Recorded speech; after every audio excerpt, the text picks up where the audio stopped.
Good evening, everyone. We'd like to call our February 22nd, 2021 Fayetteville City Council meeting to order. At this time, there's a question brought up about were we having pastors come in to do the prayer anymore? And just because we have not fully opened City Hall back up to the public, hopefully in the days to come we will start to open that back up, and we'll need our ministers and faith community members to open us up in prayer, but we thank you for that inquiry. Until then, we'll go with Bishop Councilman Larry Wright. If you mind, give us the invocation. If we could please stand for that. If we could also immediately following, please repeat the Pledge of Allegiance. Let us pray. Heavenly Father, Almighty God, King of all things, the Most High, we thank you this evening for this session, and we pray, God, that you would be with us as we deliberate, discuss, as we make decisions and policies that will affect the people of this great city. We pray for our council, our mayor, Mayor Pro Tem, city council staff, city manager, and our attorney, and the citizens of this great city. Help us, God, as we come together in council. For your eternal word says, in the multitude of counsel there is safety. Bless us through this pandemic. Keep us safe. In Jesus' name, amen. Amen.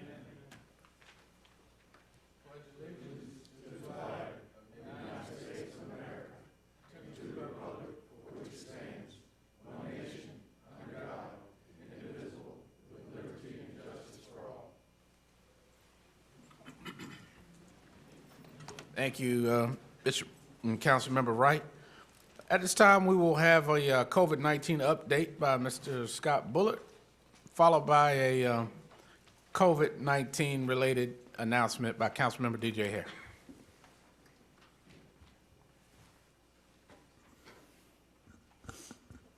Thank you, Mayor. Good evening, Council.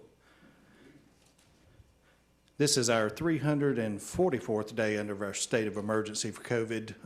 329 days of restrictions are marked today, and 71 days into the vaccination process here locally speaking.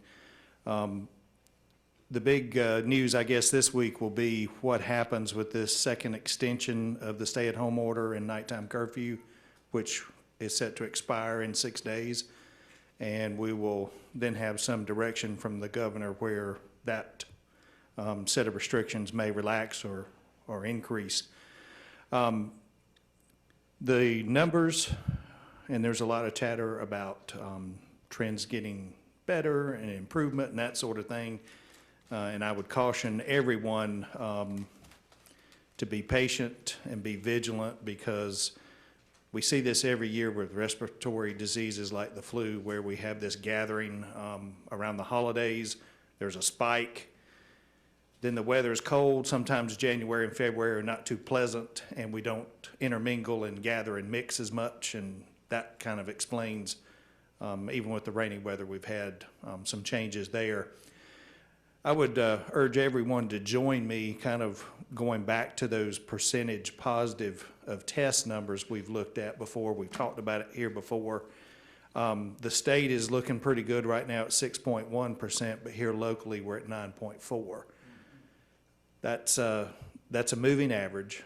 We know where we want to kind of get to, and some of our neighbors have struggled to get there. I think our bigger neighbors, the Wake counties and Durham and Charlotte, Mecklenburg, in that area, are still kind of hovering in the 6 to 7 range. I think a few of them have broken the 5 range. But that's a struggle, and that's going to take time, as all of you know, to get there. And I think there are promising things out there. And one thing I want to underscore, as a state, we have 11.7% of the population with its first dose of vaccines. That's something to celebrate. North Carolina's a big state at about 10.5 million folks, so that's a good thing. And then 6.5% on their second dose. Our numbers locally here kind of mirror that to some point, not exactly, but pretty close. And I think I have to champion what's going on here locally from all the partners, especially Cape Fear Valley and the health department, because simply this whole supply chain thing and logistics move is a nightmare. I sat in on a call before coming over here tonight with the National League of Cities and our peers across the nation, many, many more in far worse shape than we are here. So we can be thankful our community has really got their act together insofar as the supply chain will allow us. I'll be glad to take any questions, comments. So, Mr. Bullock, do have a couple of questions. 9%, that means 9% of the people tested come out positive. How many people are we testing? Is there a reason why there's such a difference with the positive hits? I mean, I'm not sure if that even, because it's just a sampling. So if it was 100 people, 9% of that is the same as 9% of 10,000, I guess, then. Right, it's a roll, and it's also a rolling average, which kind of dampens out the extremes. Okay. Within that data set. So some days you're up, some you're down, but it just takes an average. It does, and by the same token, testing is subject to many factors. Like right now, the vaccination process is probably being emphasized a whole lot more than testing. So testing in and of itself may not be as robust and busy as it once was.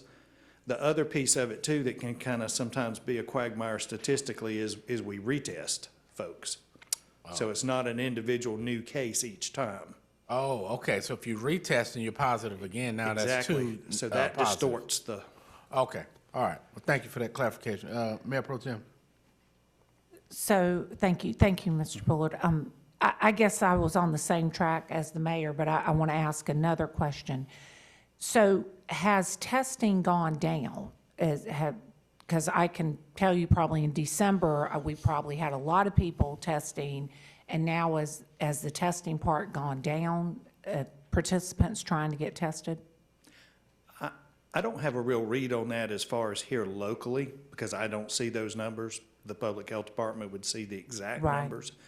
But I get the sense on what we read in the papers and see nationally that in some places the testing has slumped, whether it's deliberate or not. So I guess that was my question too. 9% is a high number, and in my head I'm thinking, well, maybe people are just going now when they feel sick more than they would have beforehand because they were going home to their family, so we had a lot more people testing. So I would think the average would be higher if you're sick and you're going to get tested, not just to be tested to go home to your family. just my head thinking. Thank you. Thank you, Mayor Pro Tem. Councilmember Ingram. Oh, is that an announcement or question? No, Okay, I'll come back to you, Councilmember Ingram. Councilman Wright. Thank you for that update. Can you tell the listening audience, if you can, anything that make them feel more comfortable in taking the vaccine? Sure. I'm standing in front of you living proof. I've had both shots, no real problems with it. I believe very much in the technology, especially the messenger RNA synthetic vaccine, which is different than some of the vaccines that some of our more senior members among us may remember that were killed viruses. None of this is part of this new COVID treatment process. This is a totally synthetic engineered vaccine that's completely safe. I think the people that are maybe sitting on the fence are kind of wondering why there are so many different versions of it coming out, but I think you easily address that in that it was a race to get something that worked therapeutically, and over time they'll improve. I don't know if there will only be one eventually, but we're seeing kind of American ingenuity at its best in some of these companies by being creative. I think the world is really excited right now about the latest one seeking emergency use, and that's the Johnson & Johnson that's a single dose shot. And hopefully that will encourage more people knowing that you only have one shot. There's a lot of mythology behind vaccines that they've caused problems in the past, and a lot of that's been debunked. And if for no other reason, I would encourage people to do it for the ones you love, if not for yourself. I'm trying to protect my 83-year-old father, and he's had his, and I would say it to anybody. And we'll get to the small children eventually. They're just more resilient than you and I are. Very good, thank you. Thank you. Councilman Hare.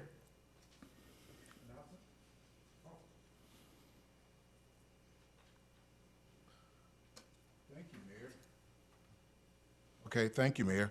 Just to follow up with what Chief Hill was just speaking of, this will be our second round of vaccines beginning on February the 25th and the 26th. That's this week at E.E. Smith, beginning at 7 a.m. to 4 p.m. The second rounds of, well, for a lot of people, it will be the second rounds. It very well could be the first round for many of our citizens. It's a walk-in clinic. No appointment is necessary. And for those that receive their first round of vaccines on the 4th and the 5th of February are asked to return on the 25th and the 26th of this week for their second round. And I had an opportunity on the first round, the mayor and I, to kind of go through and check out the facility and organization, and it was very, very organized very, very well. A lot of folk came through, even my 90-year-old, well, she'll be 90 next month. Mom, we took her over. She got her first shot there. My brother got his first shot. So it was just asking folk to come on out. Didn't hear of any problems with them. You know, a little tenderness in the shoulder, but outside of that, they can't wait for the 25th and the 26th for a little extra added protection. So that is the free COVID-19 vaccine clinic, vaccination clinic. That's going to be February the 25th and February the 26th. That is this week, from 7 a.m. to 4 at E.E. Smith High School. Thank you, Mayor. Thank you, Council. Thank you. And before I go to Councilman Ingram for another announcement, I just wanted to commend our healthcare first responders, firefighters, police officers, healthcare workers, nurses, doctors, Mike Nagowski, your team at Cape Fear Valley Hospital, and all the medical professionals have been dealing with this since last March when COVID showed up. They still had to respond to calls and to go to life-threatening situations even when we didn't quite understand the virus. So thank you guys for for a job well done and being brave. Hopefully, all of our folks have gotten their vaccinations that are eligible to do it. Encourage all the listening audiences, if you're 65 and older, please take advantage of the vaccine, because that has helped how we will stop this out and let's continue to cover up. So we've got to get that 9% positive rate down in our county. I don't like losing to Wake County, so we got to do better than that. All right, before we'll move on to Councilmember Ingram, you have an announcement? Yes, thank you. Before the announcement that I'm going to make, this was drafted before the number was actually reached. And so it is more so of a notice to the citizens and a thank you to the faith community for doing this. And I'll read the original draft, and then I'll talk a bit about what is going to happen within that. In cities across our nation, church bells have tolled in memory of the number of souls lost during the pandemic. Unfortunately, we anticipate another milestone to occur in the coming days as we approach 500,000 deaths during the pandemic. This is a grim statistic that carries with the anguish and pain so many families have faced during the past 11 months. In recognition of this hurt, in memory of those souls we have lost, and in an effort to extend our love throughout Cumberland County community, we invite you to ring your bells on Wednesday, February 24th at 11 a.m. for 15 minutes to remember these 500,000 souls. In remembrance of those who have lost their lives due to COVID-19, the Cool Spring Downtown District and Hay Street United Methodist Church invite churches throughout the greater Fayetteville community to ring their bells in honor of the 500,000 people who have lost their lives due to COVID-19. And so, as I stated earlier, today that number was met, that 500,000 souls was met. And I want to thank Cool Spring Downtown District and Pastor David Blackman at Hay Street United Methodist Church for leading this effort. And may we keep those families in our prayers. And so on Wednesday, you will hear a number of ringing of bells, but we just want you to know that that is what it's for. Thank you. Thank you, ma'am. Councilman Dawkins. Thank you, Mr. Mayor. If I could have, Master Sergeant Emmerich is not here, I'm sure, right? Yeah. Yes, sir. This is your proclamation of Master Sergeant Emmerich. As the mayor of the Center of the Military Universe, I want to thank you for approving these proclamations. And also last week, presentation of a Bronze Star to a Private Ormond Strickland, 76 years late, who served on General Patton's staff and was covered by about 6 television stations and made above the fold in the Fayetteville Observer. So it was great that we honored a young private who had some stories about General Patton. And so it was a great day for Private Ormond Smith to get his Bronze Star, 76 year. He was 19 when he got his Purple Heart and should have been a Silver Star, but his captain was killed the next day, his company commander, because they need 2 signatures as Drill Sergeant Wright knows and Captain Davis. But this proclamation is to honor a Korean War veteran who turns 88 later this week. And I want to thank you, Mr. Mayor, for making these points of interest for our citizens. Master Sergeant George Emmerich will celebrate his 88th birthday on Thursday, and whereas he and his late wife Betty raised 6 children, 3 daughters, 3 sons. His last son they adopted. Master Sergeant Emmerich joined the Marine Corps in December 1951, served 1 tour in the Republic of Korea. And while in Korea, he observed an Army unit training and inquired who were these Army guys. Well, they were known as Special Service Soldiers. This was prior to the designation of Special Forces. Master Sergeant Emmerich went through official channels, asked to be transferred to the newly formed Special Forces, was denied. But in 1962, when Sergeant Emmerich completed his obligation to the U.S. Marine Corps, he enlisted in the Army and completed jump school in 1963, a few weeks shy of his 30th birthday. At the time, the oldest soldier to get through jump school. Now that has been since surpassed many, many times, but even by 40-year-olds. Whereas Master Sergeant Emmerich was assigned to the 5th Special Forces Group, Airborne, after selection and qualification school at the U.S. Army Special Warfare Center. Notice the name, U.S. Army Special Warfare Center. Today we know it as the John F. Kennedy United States Army Special Warfare Center and School. So this was all prior to that. He served 2 tours in Vietnam while assigned to the 5th Special Forces Group. And he refused promotion to Sergeant Major because he didn't want to leave the field. He did not want a desk job. And he did complete Sergeant Major Academy at Fort Bliss, but refused the promotion. Master Sergeant Emmerich's education includes an associate degree in El Paso Community College, bachelor's degree from then Campbell College, now Campbell University, and a master's degree in industrial science. Master Sergeant Emmerich retired from the United States Army in 1976 after a total of 24 years. He then became an instructor at the Roberts Community College for 24 years.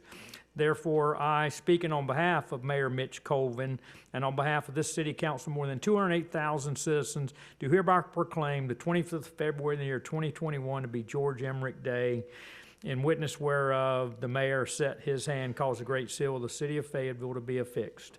Thank you, Mr. Mayor. Thank you. Congratulations to Thank you, Captain. Master Sergeant Emmerich. Mayor Pro Tem Jensen. Thank you, Mr. Mayor. I also have a proclamation that I would like to read that the mayor has made. I met this gentleman probably about 4 years ago, and I will tell you, he has probably watched every city council meeting that ever exists. So he is a very great man. My fun fact about him is that his wife and him are the same age difference as my husband and I. So Mr. Jack Fulp is turned 90 years old this Saturday. So I hope that my husband and I hope that I get to celebrate the 90th birthday of my husband like Ms. Fulp did. So I'm going to go ahead and read the proclamation. Whereas Sergeant Major retired Jack Fulp celebrated his 90th birthday on February 20th, 2021, and whereas he joined the U.S. Army in 1952 during the Korean War and was reported to Camp Rogers in California before attending jump school. And whereas Sergeant Major Fulp served in numerous units and duty stations at Camp Roberts, Fort Campbell, 11th Airborne, and Augsburg, Baltalz, Special Forces Unit, Fort Bragg, Vietnam, and Special Forces in Berlin. And whereas Sergeant Major Fulp went to Vietnam in 1968. And whereas while in Vietnam, he was awarded the Bronze Star and a Purple Heart. And whereas Sergeant Major Fulp served 21 years as part of the Special Forces, and whereas Sergeant Major Fulp retired in 1982 after serving 30 years in the U.S. Army. Therefore, I, Mitch Colvin, Mayor of the City of Fayetteville, North Carolina, on behalf of the City Council and more than over 208 citizens, do hereby honorably proclaim the 20th of February in the year 2021 to be Jack Fulp Day. On this occasion, on his 90th birthday, with sincere congratulations and best wishes for many more happy years. In witness thereof, I here do set upon my hand and cause of the great seal of Fayetteville, the city of Fayetteville, affix this 22nd day of February 2021. Thank you for your service, Mr. Fulp. Thank you, Councilman Dawkins and Jensen, for recognizing heroes who live among us for their service. Council, at this time, we will move toward our approval of the agenda. This time I'll call on Mayor Pro Tem Jensen. Thank you, Mr. Mayor. I move to approve the agenda with the revised CAM of 6.02 and 6.010. So there's a motion by Mayor Pro Tem to approve with the revisions as stated. There's a second by Councilmember Hare. Any discussion on the motion? All right, council, I'll look to you for your votes. Councilmember Ingram, Green. Councilmember Waddell, Green. all right, Madam, Councilmember Banks, McLaughlin. Green. I'm sorry, I Green. didn't know you were on. All right, so Madam Clerk, that's unanimous by those voting. Item 6.0 is the consent agenda. Council, I'll look to you for action on this. Councilman Dawkins. Thank you, Mr. Mayor. I'd like to, it looks like we're going to need action on 6.02, Mayor Pro Tem Jensen.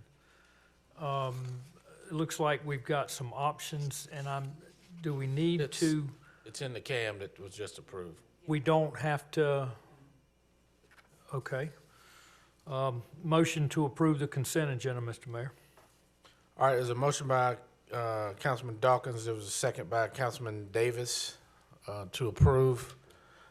Any discussion on the motion? All right, council, I'll look to you for your votes.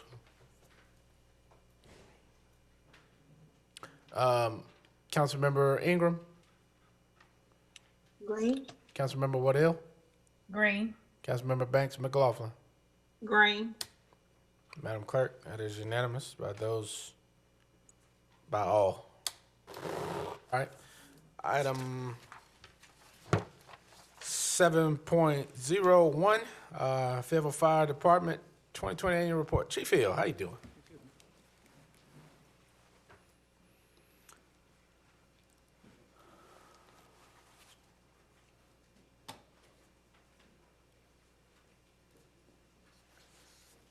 Good evening, Mayor, Council. It's been a while since I've spoke to you as a group. It's always an honor. We seem to have a tendency sometimes when we refer to public safety that our mind automatically trains to crime statistics and the great work of the police department. Sometimes we forget there are other risks and threats that we face, and that's where the fire department comes in. We're your silent partner that just handles things. Not that we're out of sight, out of mind, but you know, we do what it takes to keep the city safe without much fanfare.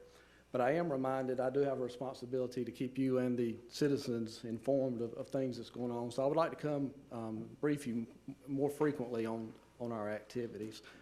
What I want to do tonight is to simply reorient everybody back to the fire department, and we'll take a high-level view back at what we saw in 2020. What we need to do is probably start back at 2019. We took advantage of the opportunity with our change in leadership to reimagine the fire department, if you will. We went through a comprehensive strategic planning process, much like Dr. Manzo and Rebecca leads new councils through. We solicited input from the community and what they wanted to see from the fire department. Some of you participated actually in that at community watch meetings. We also engaged our staff through surveys, focus groups, and established a formal planning committee. And one of the first things that we recognized we needed to do was clarify our identity. Our name had changed several times through the years as we had added new services to the point it became somewhat unwieldy. So we went back to our roots and went back as we were chartered and focused on our name as the Fayetteville Fire Department. One of the next things that we had to do was go back and revise our mission statements and vision statements to align with what we were actually doing. I'm not a slide reader, but I do want to point out that you won't see putting out fires at either one of these statements, but I do want to draw your attention to what's underlying all risk and all hazards. Our philosophy is, as public servants, if we have the ability to help, we have the responsibility to help. That's why you'll see the fire department is all over the place, involved in things outside of the scope that you would traditionally think that the fire department would be involved with. Like any strategic plan, we have goals, but we kept it simple. Our 3 goals focus on the services we provide, on our people, and on preparing the community. I also use this as an opportunity to do some restructuring of the fire department, and it's not a coincidence we're structured in 3 branches that align with these goals. And here's where it kind of gets interesting. You have a certain hierarchy and a strategic plan of goals, objectives, and certain action items. We have a similar hierarchy and organizational structure through branches, divisions, and employees. So we translated the objectives and action items in the strategic plan to divisional work plans and also to employee job results. That kind of gives us a sense of ownership and accountability. And keep in mind that our plan is really kind of a microcosm in support of your strategic plan, and it reminds us of our overall responsibility of your goal number one, safe and secure community. Now, we translate our planning into action through our program delivery. We have 5 programs. This is straight from a budget document. You've seen them before. 2 inward-facing programs, 3 outward-facing programs. Our first inward-facing program, administration, is where we handle our facility maintenance, budget maintenance, procurement, accounts payable. This is our business office, if you will. And keep in mind, we are a business to a tune of about $32 million a year. Our next inward program is training. This is where we manage our recruiting, our hiring, professional development, fire academies, all things people related. As we transition to our external programs, it's what we're probably most recognizable for, is our emergency response services. This is our largest program. It constitutes about 89% of our revenue, our budget revenue resources. And here we're talking about fire suppression, emergency medical response, technical rescue, hazardous material response, aircraft firefighting and rescue, and everything else. And when I say everything else, you know, someone calls 911, if we don't know where to send the call, we just send it to the fire department. They'll figure it out. And, you know, I have a very talented staff, and we excel at figuring it out and making it work, sometimes to our own demise. The next program I want to mention, outward facing, I've highlighted community risk reduction. This is our most impactful, but our most under-resourced program. And when we talk about community risk reduction, we're talking about construction plans review, fire inspection, fire code enforcement, fire life safety education, fire investigations. If you don't remember anything else, remember we will save exponentially more lives with these programs than we ever will with fire trucks. And last but not least, we're talking about our emergency management program, which is a program of coordination. We think of large-scale disasters, planning, mitigation, recovery. And this program has really showed its value through the pandemic, and, you know, simple as the updates you get from Mr. Bullard periodically. We have 351 total employees. 321 of these are line firefighters assigned to a suppression staff. The other 30 are folks like me in support roles of the real heroes, just making sure they have the resources they need to be successful. We have 17 fire stations, 1 old fire station we use for storage, and a small training facility. We have a lot of vehicles and a large fleet and an expensive fleet. We have about 35 frontline staffed apparatus. The rest are reserve staff vehicles and other ancillary vehicles. We do a lot of things, so we have a lot of stuff. I encourage everybody, once the pandemic wanes a little bit, just come get moving. We'll give you a tour. I think you'll be amazed at some of our capabilities. As we transition to look back at 2020, we're a very busy fire department. Every fire department has a reputation for something, and ours is with the experience. Our firefighters will see more in the first 5 years than many firefighters will see in a career in other places. There's just a lot of stuff, good and bad, happens here locally. We typically run 30,000 calls a year. This year we ran 20, you know, a third less calls than we normally run. You wonder why? COVID is why. And this is really going to blow your mind. This reduction of calls was simply in medical calls. It sounds very counterintuitive that during the middle of a health pandemic we'd run less medical calls, but that's what happened. Here's why. Early in the pandemic, we had a real concern about exposure of first responders. You know, it's a very precious commodity. We didn't want to run out. We met with a medical director, and system-wide, we removed first responders from medical responses unless it was immediately life-threatening. But probably a bigger contributor was the fact that the public stopped calling 911. And we still see some of this today. People just didn't want to go to the ER and sit around with a bunch of sick folk. It's just the way it is.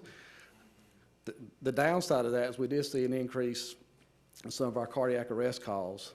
This is simply where patients that are experiencing chest pains, respiratory distress, procrastinated and waited till it was too late. So the message is, if you are experiencing these serious health conditions, please reach out for help.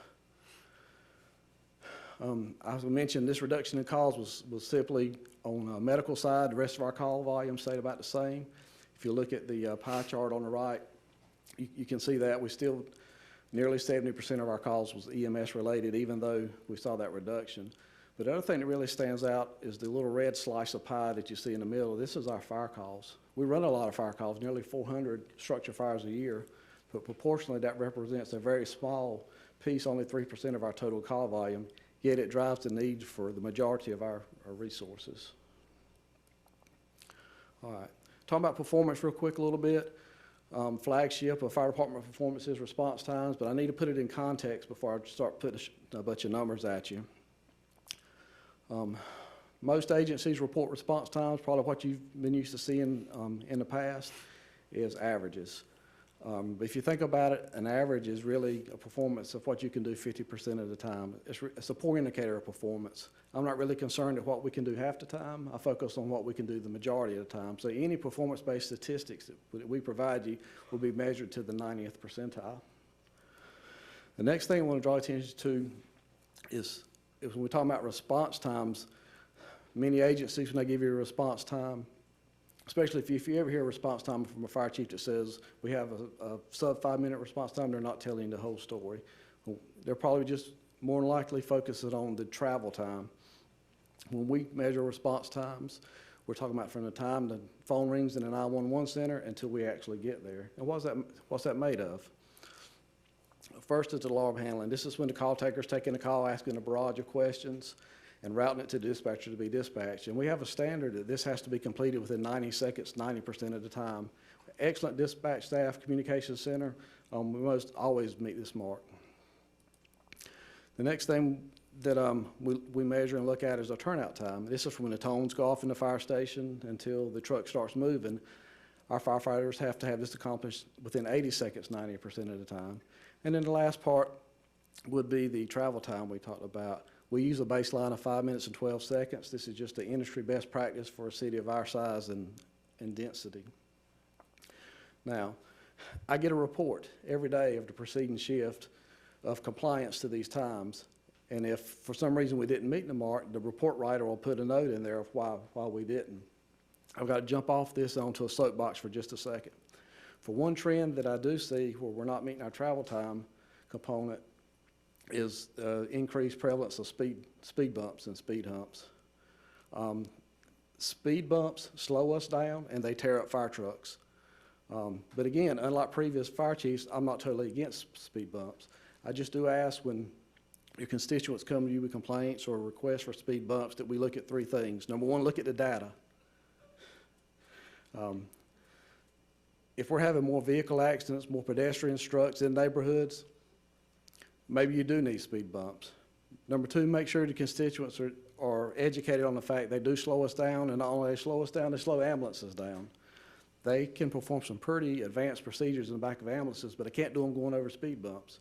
So they're relegated to doing procedures before they leave, which delays arrival to the hospital, or they have to wait after they get out of the neighborhood, which delays access to the procedure.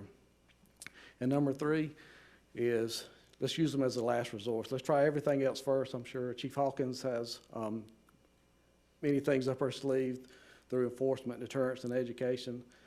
And if like I said, if nothing else works, by all means, let's install speed bumps. But let's use them as a last resort and make sure we're making smart decisions. All right, I'm off my soapbox now. All right, we have a standard total response time from the time the phone rings to the time we get there. We want to be there within 8 minutes, 90% of the time. If you look at the first chart on the left, our performance for the last 3 years, we're hitting that mark under 7.5 minutes, which is actually really good when you compare us to other agencies. Outcome measures. Our business is really hard to find outcome measures because there's so many variables outside of our control, especially when we're dealing with fires. One thing we do use is a property save ratio. And this is simply a comparison of the value of the properties that we respond to compared to the amount that was lost due to damage. And if you look for 2020, we only had 3% loss and property value of what we respond to, which is really good. We still stay on fires just a little bit.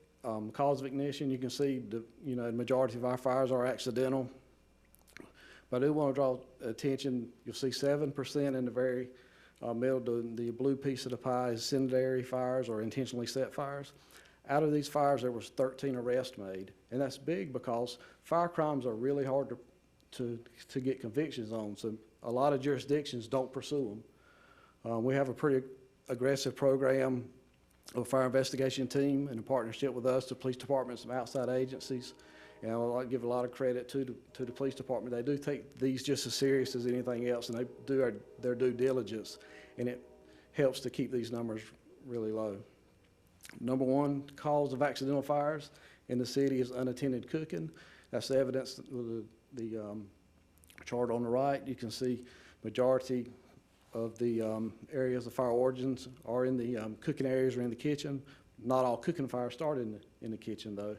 But that is the number one cause of fires in the city and has been for a couple of years now.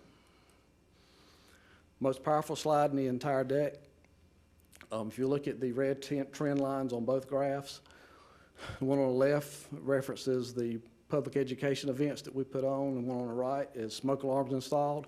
Very, very similar. You can see from 2018 to 2019, we doubled our efforts. But then from 2019 and 2020, we saw significant reductions simply because of COVID. It cut off our access to the people. If you look at the blue line at both graphs, this is the same data. This is the amount of fire deaths that we experienced in the city. 18 we had 5, 2019 0, and 2020 back up to 5. There's a direct correlation with our preventive activities and the deaths that we see. That's why, back what I referenced earlier, that the community risk reduction programs are our most impactful. Real quick, fire inspection activities.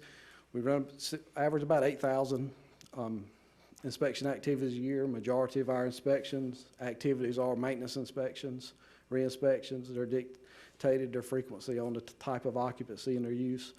These activities do generate about $350,000 a year. So the program doesn't exactly pay for itself, but it does pay for the majority of the staff that's associated with these programs.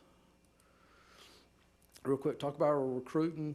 In the essence of time, I just want to focus on the diversity in our recruiting. It's important to me. It's important in the department. I know it's important in the council. We've talked about it in the past. If you look at the chart on the left, the line at the top is the trend line that talks about our overall minority representation in the department. The line at the bottom is female representation.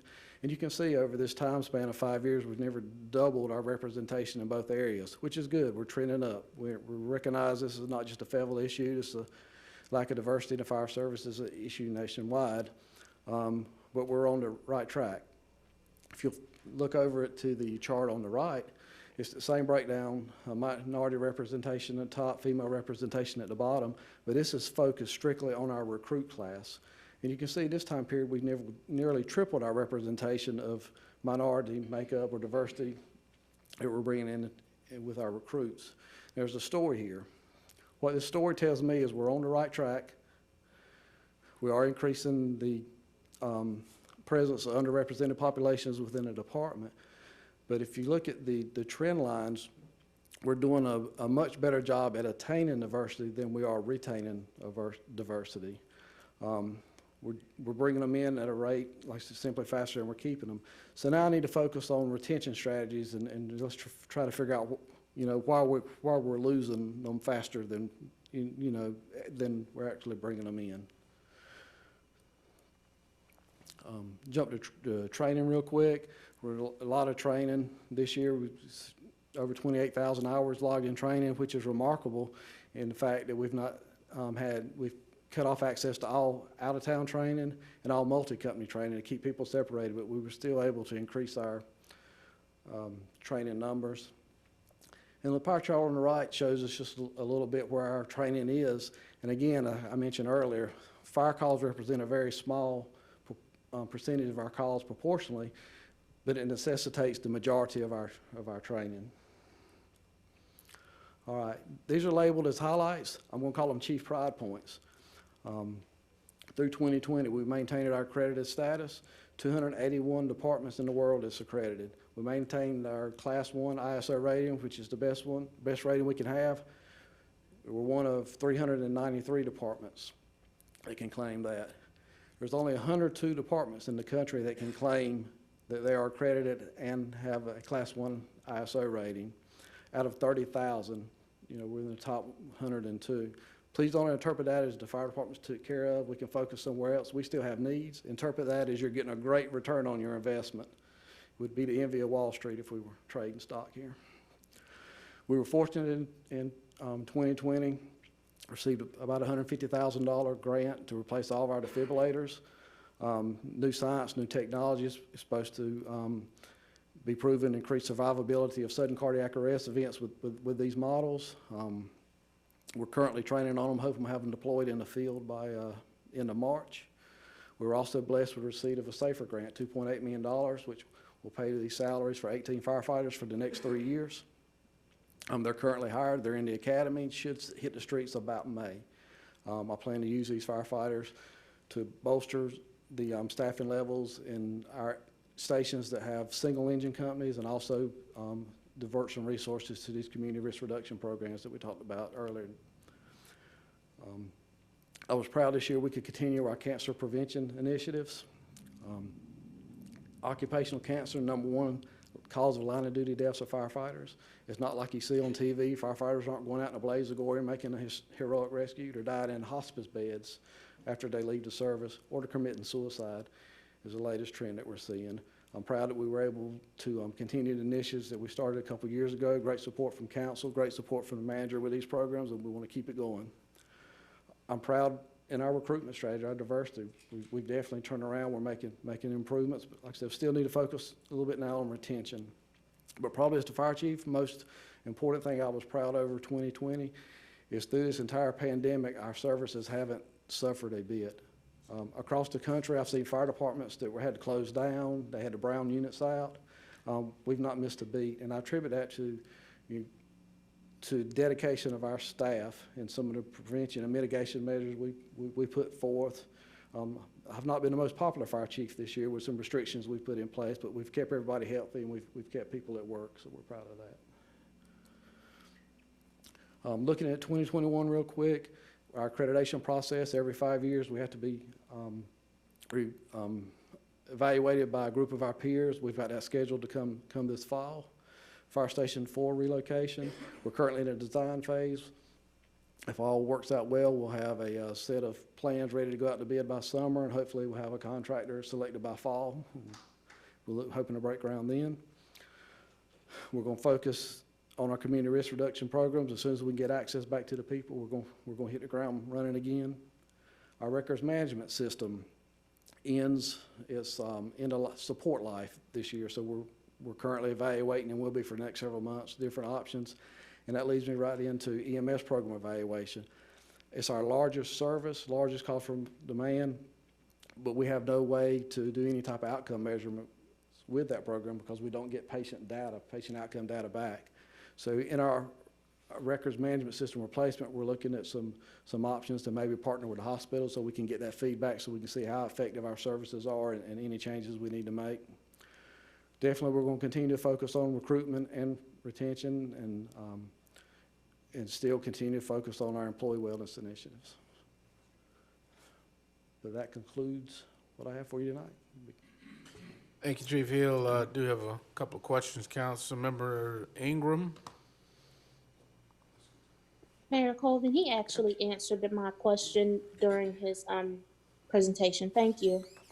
All right. Thank you. Councilman Hare.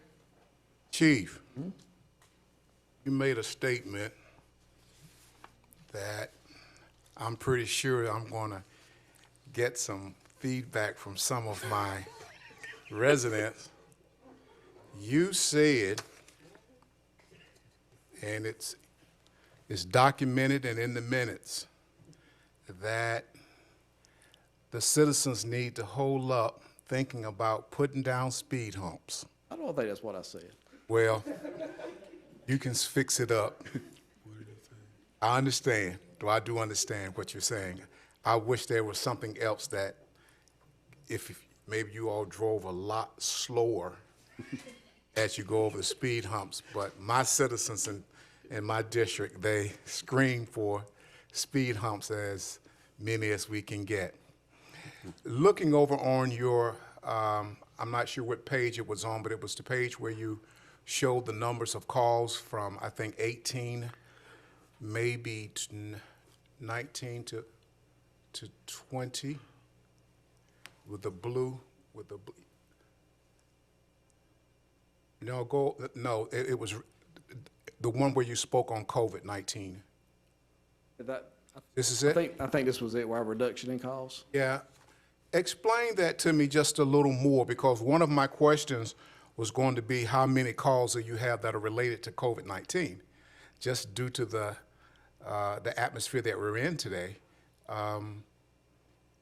But explain that again, make sure I heard you clearly. The reason for the reduction in calls was simply, like I said, at the very beginning of the pandemic, we removed first responders from medical calls unless it was immediately a life-threatening emergency. So we didn't respond to what we normally would respond to. Now, we still sent the transport units. There was still somebody coming. We just didn't send everybody like we did before. But I think, like I said, the bigger contributor to that was the community stopped calling 911 for several months. Like I said, simply, they just didn't want to go to the hospital and be To the around sick hospital, people. that was the statement I was just waiting on. I can kind of understand that, but yeah. Thumbs up to you, a little thumb up to you on the trending upward. It's been a big issue concerning us trying to get our fire department to look like our community. I know we've had a lot of different avenues tried. I know we tried the Science Academy. I'm not even sure if that's still going on. I know we started one many years ago at E.E. Smith High School, so I'm not sure if that's still in place. Yes, sir, it is. That particular program has not been as successful historically Yeah. as we would have liked, but the program is still going on. But I'm very, very glad to see that we are trending upward, and how we had to work, the council had to work with our fire department and the suggestions, at least with your past chief, on what could be done as far as the review board, and maybe even have the applications were done and things on that line. So I thumbs up for that. We are starting to see more people of color, more women coming in, and I tell you to continue to do what you're doing to keep that number going up. And then as we do with even our police department, we need to continue to see what we can do to keep those men and women with us longer in their careers. Yes, sir. Thank you, sir. Thank you, Councilman Hare. Councilmember Wright. Yes, Chief, how you doing, sir? Great. Great. Outstanding presentation. I just have some concerns as well along the lines of Councilman Hare was asking, and I see the trends going upward in 2020. We looking at 44.19% when you're talking about diversity in the fire department from 2017 to 2020. We were having some challenges a few years ago with trying to balance out our fire department with more diversity. I remember, and it sticks with me, I don't know why it stands out so much. There was a young firefighter that was in the council chambers during that time, and we were talking about diversity and trying to get more blacks in the fire department. And he said, it's a tradition. He said, it's a tradition with the fire department that, we stick with, pretty much he was saying with white firefighters, because the grandfather was a firefighter, the father was a firefighter, and then, tradition. And he was very proud of that tradition. And it kind of just stuck with me in the fact that, yeah, this is the way it was, but we're trying to lean toward diversity. And I like the fact that you are working to those ends. And so you made the statement, we're losing them faster than we're bringing them in. And so that there's a problem with retention of, black firefighters or minority firefighters. Can you explain that a little bit? And then I have another statement. I would say minority firefighters in general. We're not losing them faster, we're bringing them in, but we're definitely not keeping them, at the same rate that we are hiring them. And it's a varied reason that we're leaving them. I do look at that. The one trend that's bothering me the most, though, I think, is we're reaching out to demographics that never really considered public safety as a career choice. And we're introducing this idea to them, and they're enamored by the coolness of it. It's obvious that they're qualified because they're performing well in the selection process, and we're hiring them. But when they come in, go through the fire academy, they're staying about a year or so, they say, oh yeah, once the coolness wears off, now I'm gonna go back to what I was doing. So I think we need to do a little bit better job of educating our recruits or prospective recruits before we're bringing them in, because that's wasting taxpayers' money when we're not keeping them. Right. So, okay, that's good. So finally, I was just going to suggest, do we do diversity training, different cultures in which we raise what would cause a person to not be interested or to get involved and then lose interest? And then do we do an exit evaluation as they go out?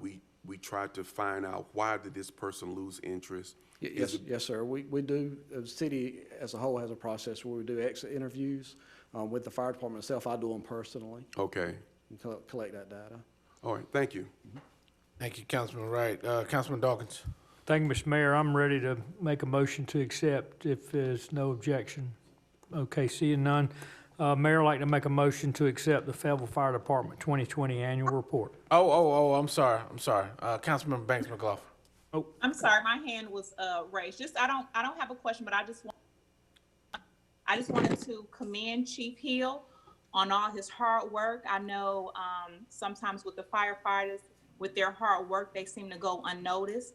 And a lot of us only think of them putting out fires when they do more than that. I've been to the fire department before for medical assistance. So I just wanted to commend Dr. Hill, Chief Hill, for his hard work along with his staff, and to also commend them because they're not, again, only putting out fires. It's been times where I've reached out to them and they're very active in the community. They'll attend community watch meetings to kind of give a little description of the things that they're doing and the things that they do, and they keep our citizens informed. So I just wanted to thank Chief Hill, and again, also for highlighting the 2020 highlights. It's good to hear some of the accomplishments that you guys have achieved, and also thank you for including in your presentation employee diversity.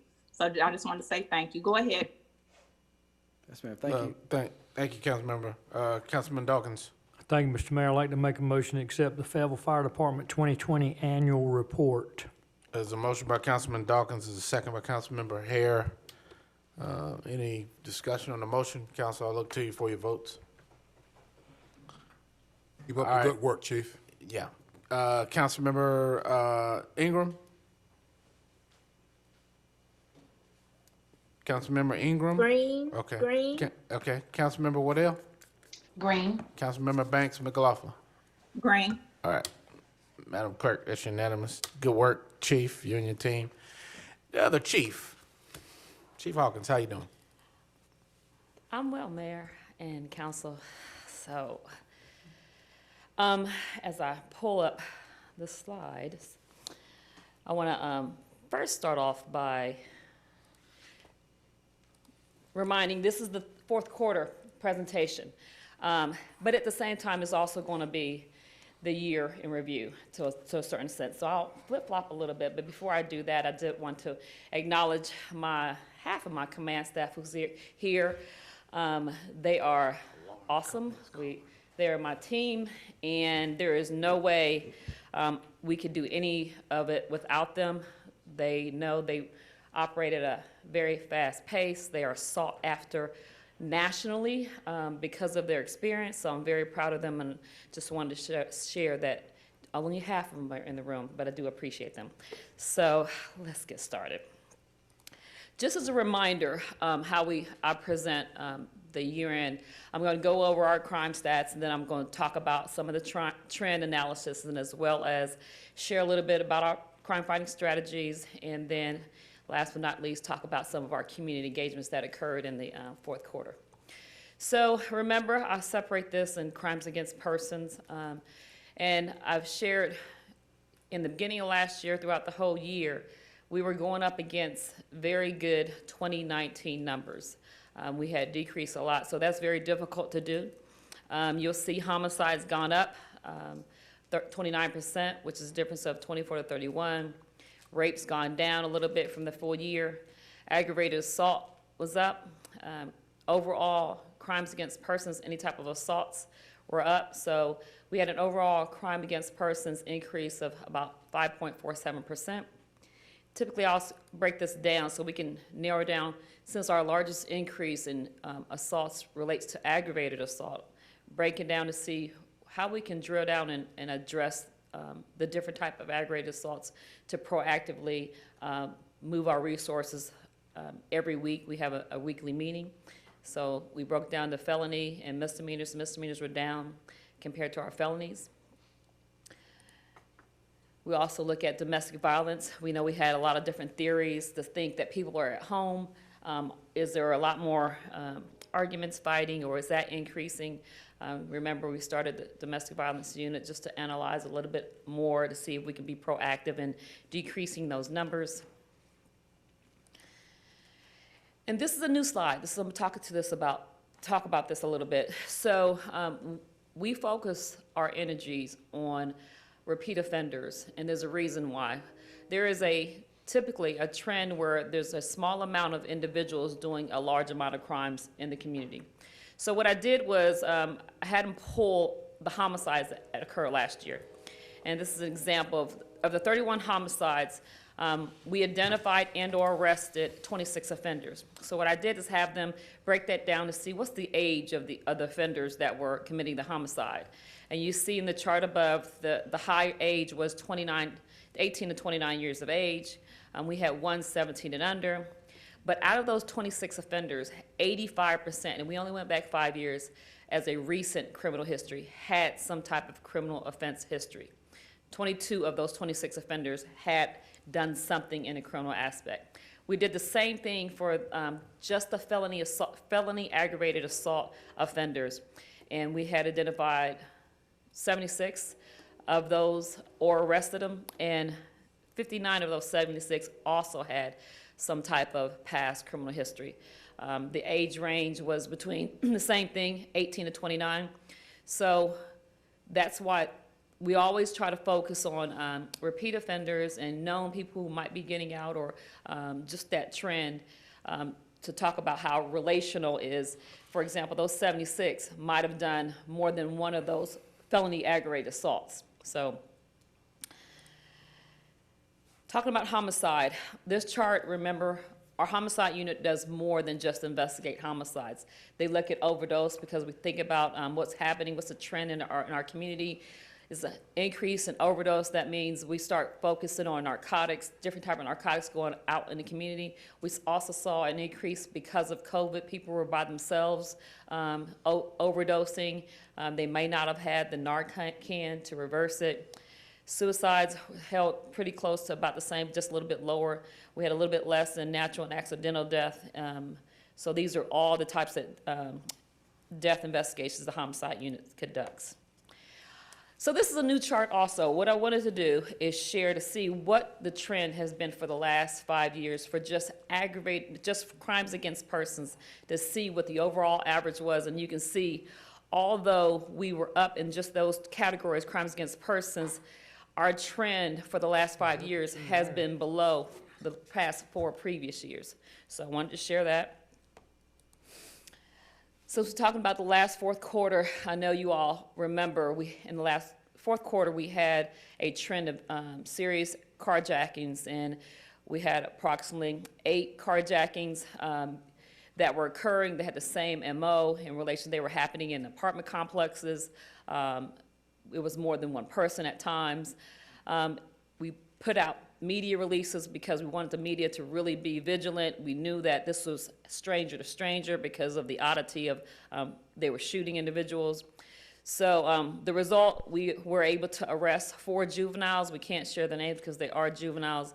And it also resulted in multiple search warrants, a lot of theft that was occurring, multiple guns were recovered, and stolen property unrelated to the carjackings were also recovered. We actually put a task force together very quickly, and we're operating 24/7 with that task force to address this crime. Crimes against property at this time. So we saw a little bit less than 1% increase in burglaries. We saw a decrease in our larceny offenses for property. Motor vehicle theft was high. We saw a lot of theft going on every week. Robberies were down. All of property crimes as a whole was down a little bit under 2%. And we did the same thing for the 5-year trend. You'll see comparatively, we're making a good impact with our property crime for the past 5 years. These are our combined persons and property crimes together. And although we went against 2019 numbers that are very good, this is literally 2 crimes under from the previous year. That we were up throughout most of the year, and that just shows you till the end of December 31st, the department was working very hard to try to address any type of crimes occurring throughout the city. I want to talk about impact of task force officers. This is one of the strategies I shared beforehand. What do we use? We have task force officers assigned. They're Fayetteville officers, but they're assigned to either DEA, FBI, ATF, U.S. Marshals, and the Treasury Department. It's a force multiplier in the effort that it provides us different things like equipment. It reimburses overtime. They're able to adopt local cases and take them federally. So that means the most dangerous of the dangerous are going to serve federal time, and they actually in 2020 adopted 36 cases federally. Another impact for our U.S. Marshals Task Force in the region gives us more resources because the task force or other officers with that regional task force, they made 194 arrests, and 134 of the arrests were violent criminal offenders, and 64 of them were on probation or parole violation from prior violent crimes and convictions in the community. I want to talk about the clearance rates. Our clearance rates, I remind you, they are fluid, first of all, so that it'll still, if we clear up a case, it'll still increase. That's why our numbers in 2019 seem a little higher than our year end from 2020, because it's always evolving. If we can solve a case, we're going to be able to go back and change the solvability. And remember, under NIBRS, it's only solved if an arrest occurs. So that's important to note.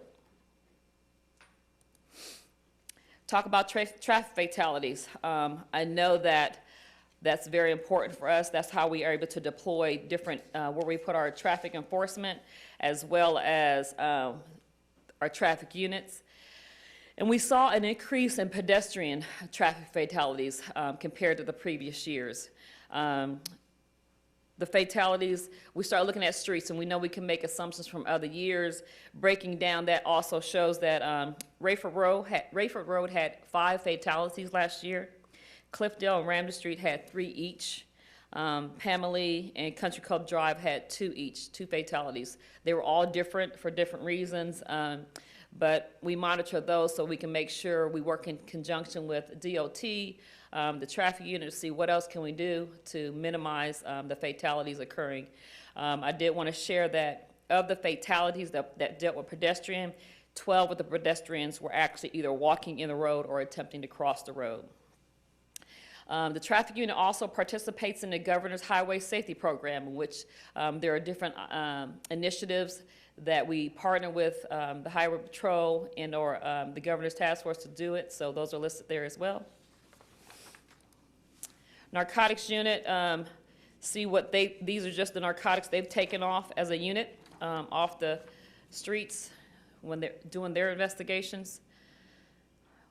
Also listed, just narcotics unit alone, took 49 weapons off the street compared to 26 the previous year.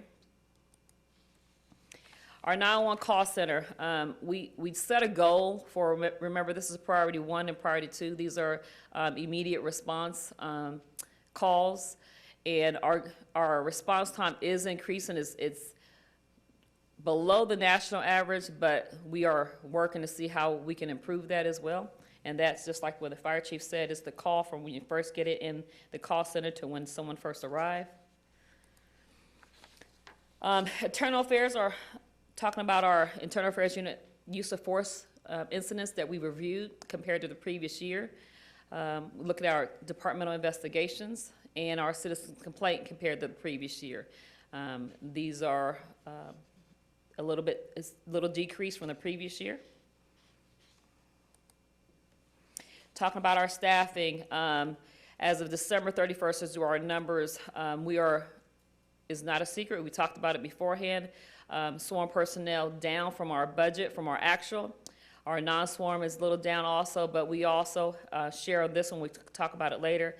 Proactive with a lot of different initiatives, not just for recruiting, but retention. We worked very diligently with city manager and pretty much most of the other department heads and budgeting, trying to figure out initiatives. We've got a lot of things going on in relation to, we got a regional recruiting where we're taking a whole unit to Virginia at the end of this week to recruit in the aspect of they're going to do the testing there, they're going to do the physical agility so that they don't have to waste time traveling here. We've already been advertising up there. And so we should have hopefully have a good recruiting task force in that coming up this weekend. Talking about 2020, we had 38 hires that went through BLET. 9 lateral recruits were hired in 2020, and I've discussed a little bit about the initiative. We can go a little bit further with that. What we do, last year, of course, our annual Breast Cancer Awareness Month, where we participate and we wear our pink badges and patches in support of breast cancer awareness. It's just our commitment and dedication to this cause. Community Watch, as we know, we had to reimagine for sure how we're going to operate the connection, and we participated in Zoom. So we had actually a total of last year 157 total Community Watch meetings that we attended, and 53 of them were in Zoom. It just took a second to figure out how we could connect back with the community and still stay COVID protected. Another thing that we participated in, it was a National Faith in Blue Week, in which it was an initiative to get across the nation law enforcement connected to the community. So we had a panel discussion on hot topics with community leaders. We supported a community watch group that wanted to clean up on that same day. And then we had a toy drive collection also for, we partnered with DSS and made sure those toys were distributed during the holidays to families in need. So, and with that, I am ready to answer questions. I'm sorry, Chief, thank you for presentation. A lot of interesting information in there. We got a little sneak peek over strategic planning, but I guess it's the real deal. All right, Councilman Wright. Yes, Chief, thank you for that presentation. I just have one question. As far as our accidents, is there intersections in the city that's more accident prone than others? Is there certain intersections? And I ask that question because I see accidents a lot on Rayford Road, right between Skybowl and Bingham, and that where the old Cable Vision used to be, and it's a lot. It's kind of confusing the way that is down there. The traffic is very, very heavy at certain times. So do they do type of, to analyze the streets and how they line up, or when you have these accidents, can you help me a little bit to educate the listeners as to what happens if there are more accidents at a certain intersection. So what I can do is I can bring back for the next quarter an analysis of we did the last year or two, just looking at accidents, because even though I just share fatalities, I will share accidents so that, and typically when we see a high increase and when we see things that we can work with streets or roads to proactively say, it needs the adjustment, it needs more lighting, we do that, but I'll look at that analysis to see. Yeah, thank Is you. there And so, and maybe it's just because I travel that way going home all the time, Mm-hmm. and I see more accidents, maybe that's it, but it's like frequently, it's something always going Which on. intersection did you? Like when you're coming down Rayford Road, going toward Rayford, you pass the Scarborough Road Yeah, that's like- intersection where the hardest is, and if you get the Cablevision there, Yeah. it's always accidents congested. there. So we'll check it, we'll check I it was out. even hit a few years ago coming out of that intersection, and I think the lines are confusing because the people come from this light coming through the intersection, It's a crazy and it's part of crazy. the road. Yeah, It it's is. kind of crazy right there. So yeah. We'll do an analysis of the last 2 years to see if just accidents alone. Yeah. Other than that, Chief, you're doing a great job. Thank you, sir. I know police jobs are tough, and you guys are really top notch. And Thank so you, sir. we don't want to lose none of you guys. So remember that. I tell them behind me, sir. All right. Good. Great job, guys. I'm gonna put the money where the mouth is. All right. Mayor Pro Tem, Councilmember Kinsey, you snuck that light in. I didn't see it a minute ago. Chief, it's in preparing for students to return to school, so schools are gonna be opening up again. Are there any plans as far as with the children walking? It's been a while since, the school zone went up and reminding, to be cautious. Yeah. You enlighten on those, any plans? We can do a PSA for that. We'll do a PSA, we'll push it out. But we definitely are aware, my assistant chief said today, hey, they're getting, traffic units getting ready because school's about to start up to make sure they're out there proactively in intersections to make sure we slow people down. Because like you said, the main thing is slowing people down and hopefully the time periods of walking to school. So we'll put PSA out there for our social media, and we'll probably try to connect with the media and see if they'll help us out with pushing something out for that.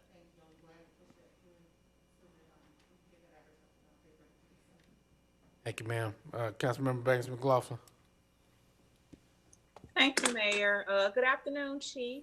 Hello, Councilwoman. I also want to commend you and your staff for doing a great job in keeping our city safe.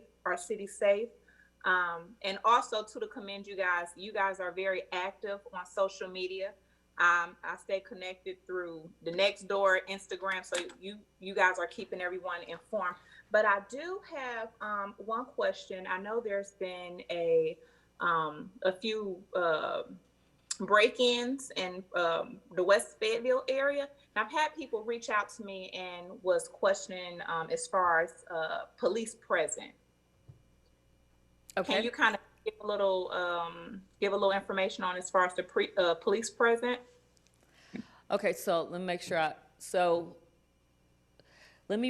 we are actively monitoring whenever there's an increase in burglaries or thefts. We have to make sure that we're mobile enough to react and be proactive. So that's why the city is broken up in 3 districts. So every week, we make sure we keep up with the different type of trends and different type of crimes so that we can make sure we move our resources to those areas. But if there is a citizen that wants extra director patrol for any reason, all they have to do is send us an email, give us a call, and we'll be proactive in that area for that street. If it is truly something other than you realize we can't put a car in everybody's driveway, but we can definitely be proactive in saying, let's get some more visibility at a certain time period because they see something strange or they see some oddities happening. But we definitely, if we see any type of trends, we go proactive. And even in the past, I think that's worked out at the end of the last year. We saw a lot of issues happening in certain areas, and we proactively did like a citywide initiative just in those focus areas to make sure we deterred it or tried to make sure it didn't occur again. So we definitely stay aware of the different type of incidents throughout the entire city. Thank you for that, because I know I am aware of you guys on the same thing over there in the Raleigh Road area. It's 'cause I know they received a lot of break-ins and speed in that area, and you guys monitor that area. So thank you for informing the citizens. Thank you. Thank you. Thank you, Councilmember Banks McLaughlin. Mayor Pro Tem. Thank you, Mr. Mayor. Thank you for your report, Chief. I just want to commend you and everyone. And the one thing that really stood out to me when I was reading this report is the 5 years of where we were and where we are now. Congratulations to everybody, everybody out there in the audience. Thank you for what you do. So with that being said, I would like to make a motion that we accept the report. There's a motion by Mayor Pro Tem Jensen to accept the presentation. There's a second by Councilmember Kinston. Any discussion on the motion? All right, Council, I'll look to you for your votes. Council members Ingram, Green. Councilmember Waddell, Green. Councilmember Banks McLaughlin. Green. Madam Clerk, that's unanimous. All right, thank you, Chief. Thank you, FPD, for good work. All right, item 8.0 is the public hearings. Individuals desiring to speak at the public hearings must have signed up to speak with the city clerk by name and address before 7 p.m. this evening. 15 minutes will be allowed for each side of the issue at the public hearing. Individual speakers will be limited to 3 minutes each unless by previous arrangement a single spokesperson is designated, in which case the spokesperson may use the entire 15 minutes. When the city clerk calls your name, please come to the podium. Please clearly state your name and address for the record. You may then address the council. When the light changes from green to amber, be notified that you have 30 seconds remaining. At the end of the allotted time, you will be notified. And at this time, I'll go to Mr. Freeman. Yes, sir. Taurus Freeman, Planning and Zoning Division Manager, Mayor and City Council. This first item is actually an evidentiary hearing. Tonight we have one that will be presented by the applicant with action to be taken tonight by the City Council. Jennifer Baptiste will be serving as a professional planner to the City Council today. Also, we have City Attorney Karen McDonald, the City Attorney who will be advising the board on legal and procedural questions. At this time, can we have the swearing in of our applicant and those who wishing for and against this request? Yes, sir. We have Mr. Scott Brown and Mr. Palmer Williams. And staff, if you would please raise your right hand. Do you swear or affirm that the testimony you are about to give is the truth, so help you God? I do. Thank you. Okay. With the affirming of those participants, each person intending to present evidence or testimony is asked to now swear in. Now that they have, in the city of Fayetteville, we asked professional planners who are providing an overview and preview of the case and prepared a staff report, and they have been affirmed as well. So we can now begin the evidentiary hearing, sir.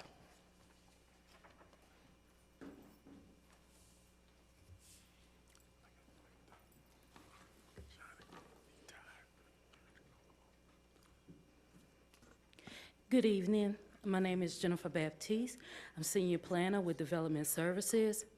This is case P21-06. The applicant is Scott Brown of 4D Site Solutions.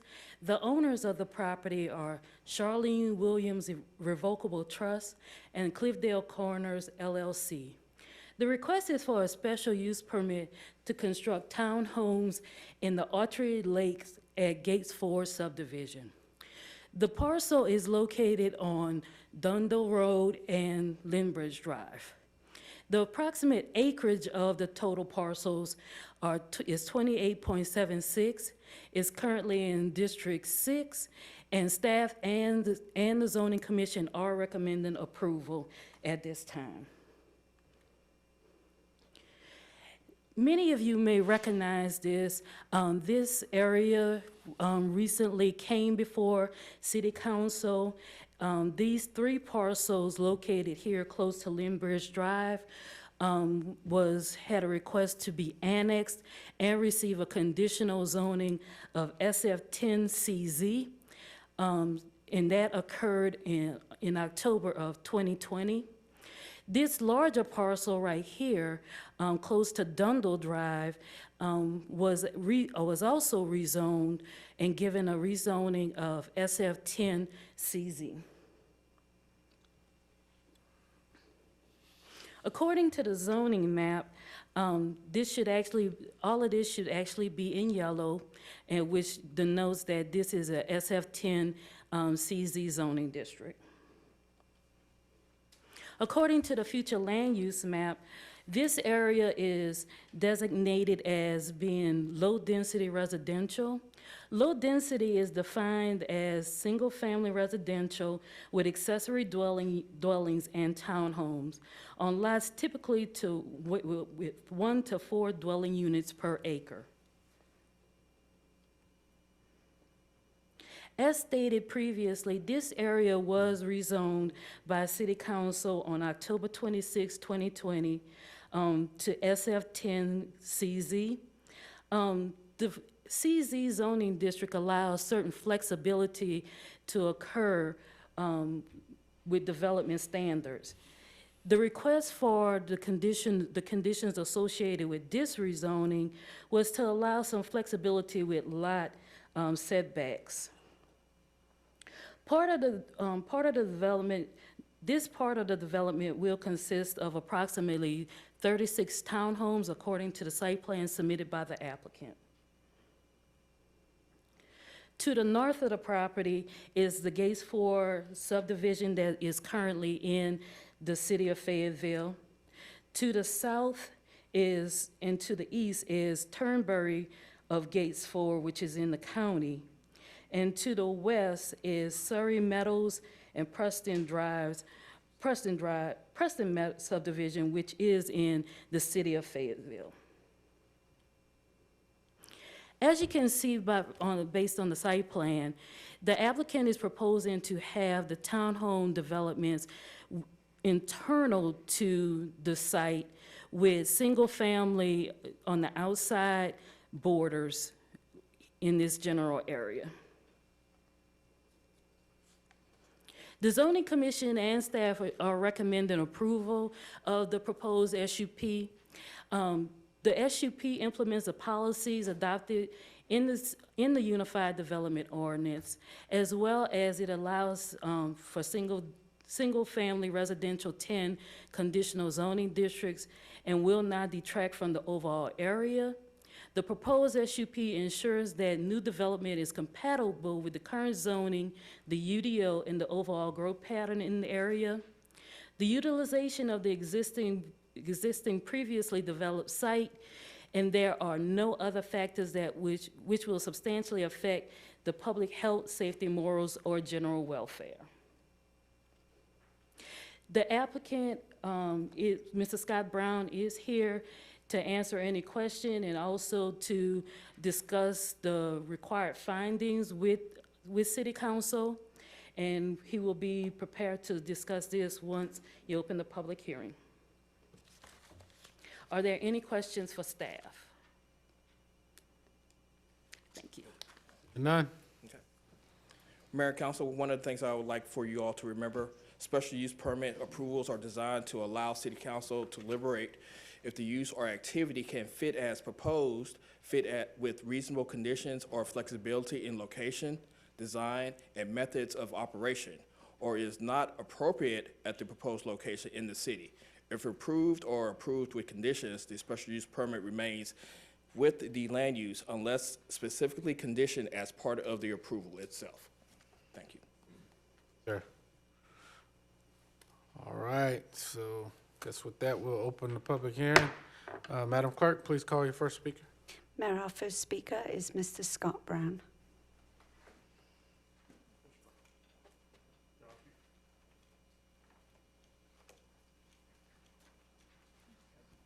How you doing, Mr. Brown?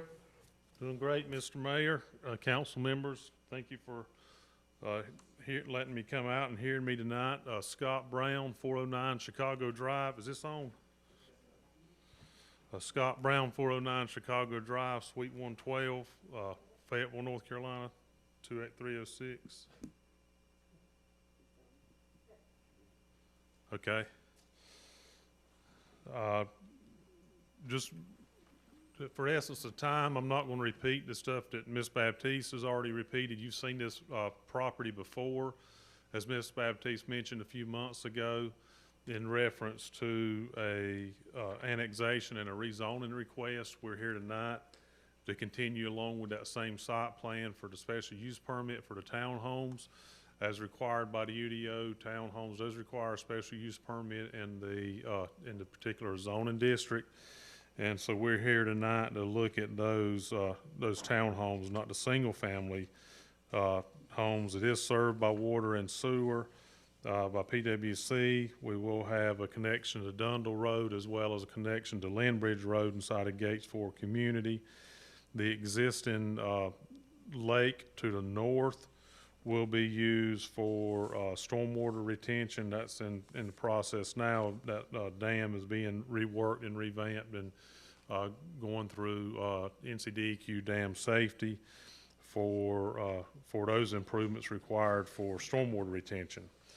What I'd like to go through just next few minutes is the findings of fact for the development and how we feel like we satisfy those findings of fact, as well as city staff and the zoning commission felt the same way with the recommendation for the approval from both sides. Number one, indicate how the special use complies with all applicable use standards in the city ordinances. The special use permit is required because of the SF10 zoning for the townhomes. We have gone through TRC, been through it a couple of times. The project does meet the UDO requirements, and we are one of the last things we have to do as far as getting our site plan approval is have a special use permit approval here tonight.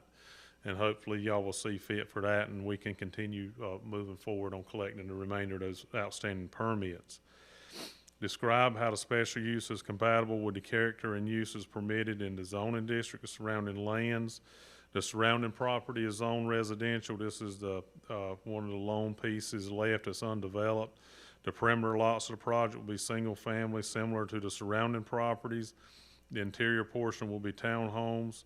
The project will be a private gated community and is compatible with the surrounding development. Indicate how the special use avoids significant adverse impacts on surrounding lands regarding service delivery, parking, loading, odors, noise, glare, and vibration. The project will be developed similar to other surrounding properties. There will be minimum noise, etc. from development. It's residential, similar to everything that's around it on all sides. The project should not be any more of an impact than the existing surrounding development. The project will blend in with the neighborhood. Demonstrate how the special use is configured to minimize adverse effects, including visual impacts and proposed uses on adjacent land. The project will be residential, similar to the surrounding nature of the developments, and will be compatible in compliance with the UDO. Explain how the special use avoids significant deterioration of water and air resources, wildlife habitat, scenic resources, and other natural resources. The project will be in compliance with the local, state, and federal guidelines. Stormwater treatment will exist on site. The project will connect to public water and sewer. Indicate how the special use maintains safe ingress and egress onto the site and safe road conditions around the site. The project will have 2 connection points, as mentioned a few minutes ago. One will be on Dundle Road, and a left and a right turn lane are proposed at the driveway connection to Dundle Road, and there'll be a connection shown on the site plan into the existing Gates 4 community. Demonstrate how the special use allows protection of property values and the ability of neighboring lands to develop the uses permitted in the zoning district. The neighboring property is already developed, and this property will develop in a similar nature to the surrounding properties and should not have any negative impact to the surrounding property values. The special use complies with all other relevant city, state, federal laws and regulations. The special use permit will comply with all other regulations. And as mentioned a few minutes ago, we've gotten a lot of those permits already collected, and we'll be able to wrap that up if City Council sees so fit to approve the special use permit here tonight. So I'll be glad to answer any questions council members may have of me at this time or later during the discussions.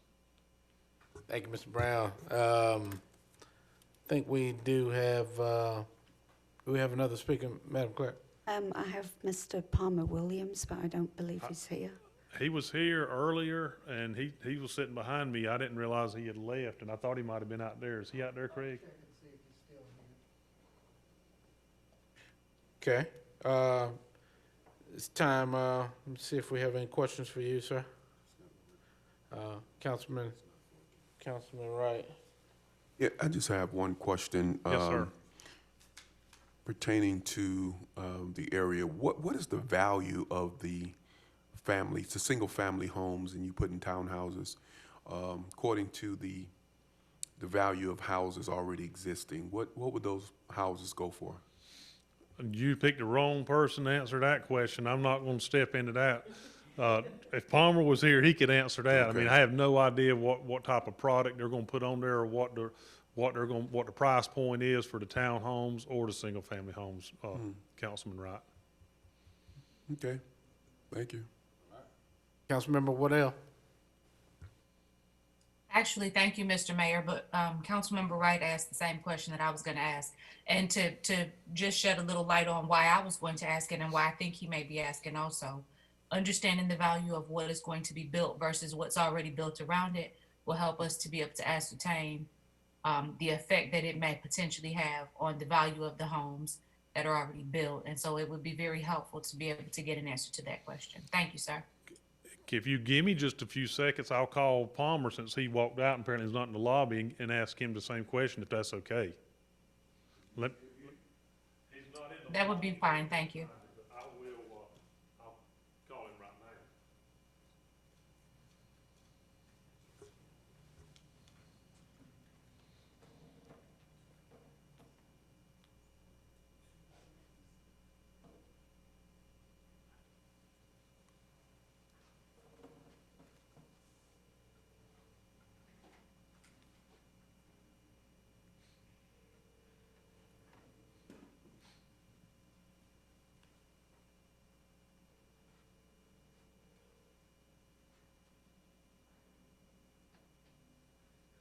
Hello, sir. I'm giving testimony right now, and council's members have a question as far as the value of the single-family homes that you're going to be putting up on site. What's your price point on those, Palmer? You got the ballpark? What about the townhomes? Okay. Okay, I'm gonna just set my phone down so you stay on the line in case I got more questions. Okay. The single family will be in the low 300s up to about 350 max, and the townhomes will be in the mid 200s. I've still got him on the phone if anybody's got any other questions at this point in time that Palmer might can answer. You tell him he lost some points because he left. Yeah. Well, he didn't hear you. He got you. All right. You're in trouble for leaving early, they said. Mr. Manager, is it that you like? Yeah, hold tight. Hold tight.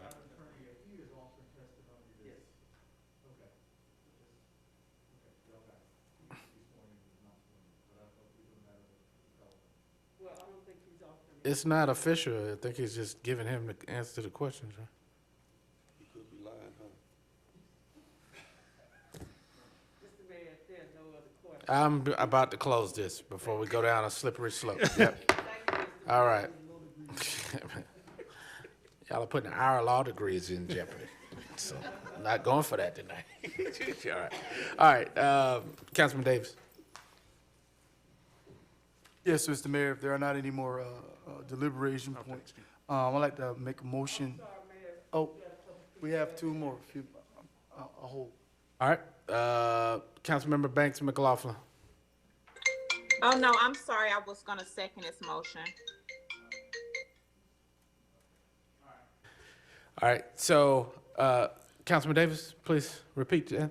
Yes, I move to approve the special use permit to allow the construction of townhomes in proposed residential community, subject to conditions identified in the conditional rezoning and in conforming to the current UDO standards as depicted on the attached site plan, as presented by staff based on the standards of the city's development code and the evidence presented during this hearing, and that the application is consistent with applicable plans because, number one, the development is located single-family, 10 conditional zoning district. Number two, that its use complies with the findings listed, and the proposed permit is in the public interest because the proposed special use permit does fit the character of the area. To add to the motion, that it meets all 8 findings, one being, do I have to read all 8, right?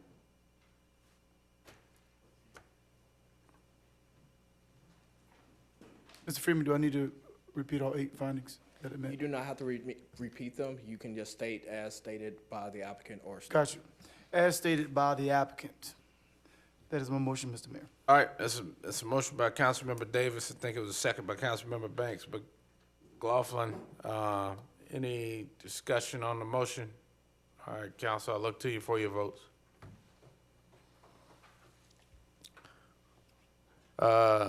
Councilmember Ingram, Green. Councilmember Waddell, Green. Councilmember Banks, McLaughlin. Green. All right, Madam Clerk, that motion carries unanimous. All right, item 8.02. Mr. Harmon, how you doing? Doing good, Mr. Mayor, council. Good to be here. Let's see.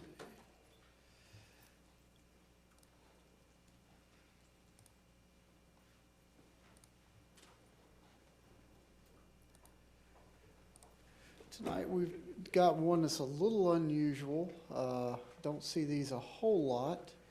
It's a request to revise an approved neighborhood development plan, or P&D, for Kings Grant, the clubhouse area, to build an additional 55 single-family building lots. The property is located at 347 Shawcroft Road. This is in Councilwoman Jensen's district. And just to give you an idea of where this is located, you've got Shawcroft, as many as you know. That's the entrance and the only entrance, basically, into this neighborhood. And so that does present a little bit of an issue with this development. But so this is, right here is the existing clubhouse. The clubhouse, they're looking to have it remain just where it is. They do have some plans to do some renovations of the clubhouse area. This area here to the north, however, is the current driving range. And this is the parcel that we're looking at tonight, that they would like to build, develop into 55 single-family homes. Like I said, we don't have a lot of these. I think in my 12 years, this is the second P&D revision that we've had, so they don't come along often. This has been to the Planning Commission for a public hearing.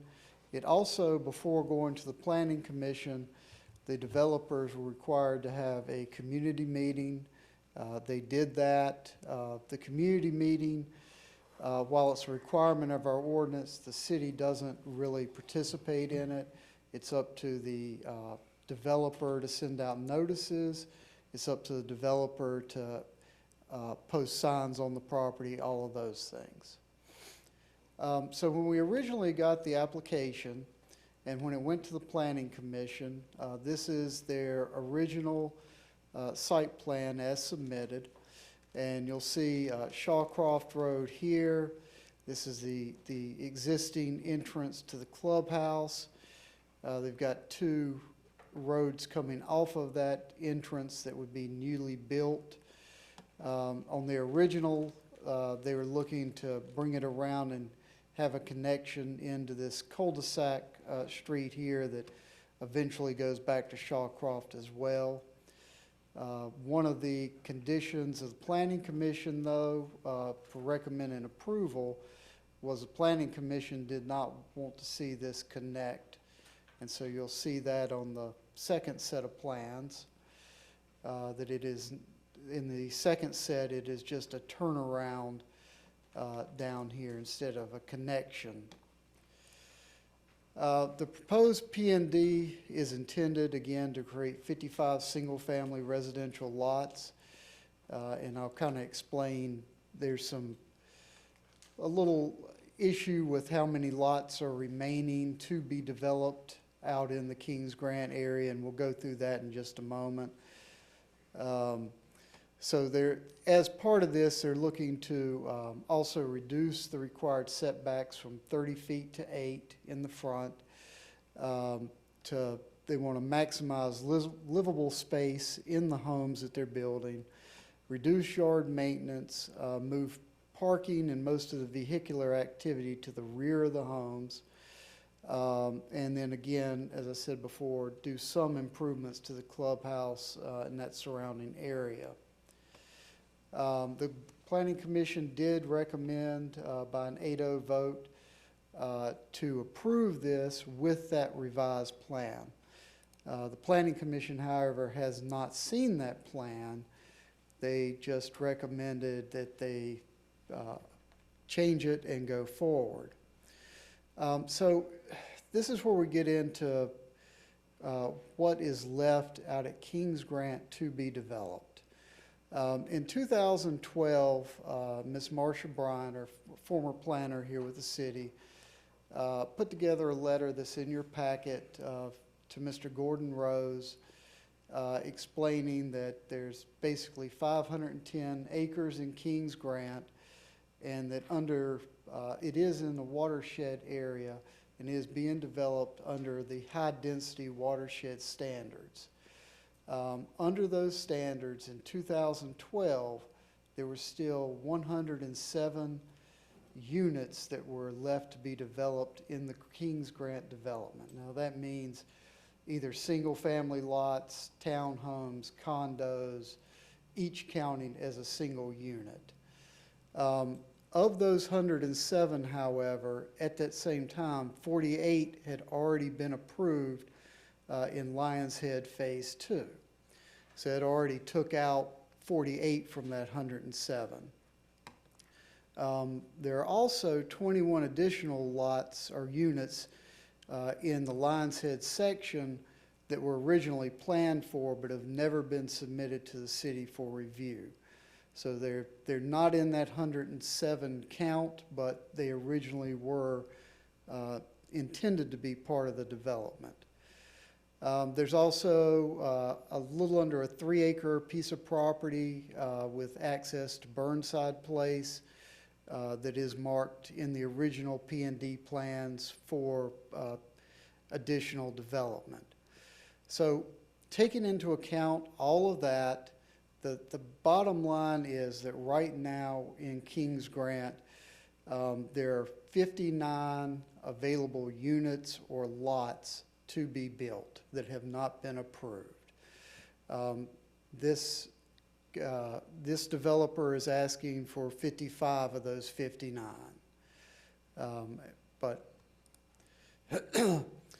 So once this went to Planning Commission, as I mentioned, Planning Commission recommended that they relook at their site plan and cul-de-sac that one road instead of making it a connection. So after that, it also went back to TRC, and these are the TRC's comments about that second revised plan. Basically, fire didn't really have any issues, engineering, no real issues. Planning, because of the length of that now cul-de-sac street, it would have to come back through for a special use permit to be allowed to have a cul-de-sac street that is as long as the one they have on that proposed plan. It also, in our UDO, says in no case shall a cul-de-sac serve more than 25 lots. And in this, that one long road does serve more than 25 lots. It does score under what is required for our connectivity index now that they take that connection out. Traffic Services estimated that with 55 lots, that it would approximately add 500 additional daily trips to Shawcroft Road. But they didn't foresee that creating a major traffic operational impact. The addition of the northern connector, though, they felt would increase connectivity and provide an alternate route for some of those trips, but again, they didn't feel it was very significant. PwC also did not have any issues. So tonight, you have 4 basic options that we've listed here. Most are your typical options. Staff, however, in this case, because of the revised plan and the comments of TRC when they did their re-review, is recommending that this be remanded back to the Planning Commission, even though they gave it a approval without seeing the adjusted site plan before. We feel that that site plan, the changes are major enough that really they should take another look at it before giving their blessing to this. But again, recommendations, the Planning Commission did recommend approval contingent on a revised site plan that you have in your packet. They felt the proposal for developing 55 of the remaining 59 lots and keeping that the proposal would develop 55 of the remaining 59 lots while keeping the minimum required open space in the P&D, and that the revision they felt was consistent with the 2030 land use plan, which calls for low-density residential, and that's mainly for single-family residential with some accessory dwellings and occasionally duplexes and townhomes. Again, staff is recommending that the application be remanded back to the Planning Commission for further review. Since the commission meeting, again, additional information has been submitted regarding the case, most importantly, the revised site plan and the preliminary review of that plan by the TRC. And I will, if you don't mind holding your questions till after your public hearing for this matter. Yeah, yes, sir. We got it. All right, Council, if you could hold your questions. So with that, we will open the public hearing. Madam Clerk, please call your first speaker. Yes, sir. We have 5 speakers for this item. The first speaker is Mr. Tom Donnelly. Are they on the line? Okay. Mr. Donnelly? Yes, can you hear me, Mayor? Yes, sir. How are you? Please Thank you. Thank you very much. I'm doing fine. I'm here with my wife, Maxine. We live at 346 Shawcroft Road, which is directly opposite the entrance to the golf course. We fully support Mr. Robinson's and 3DAG's effort with this. They've done a great job restoring the golf course and making Kings Grant even better.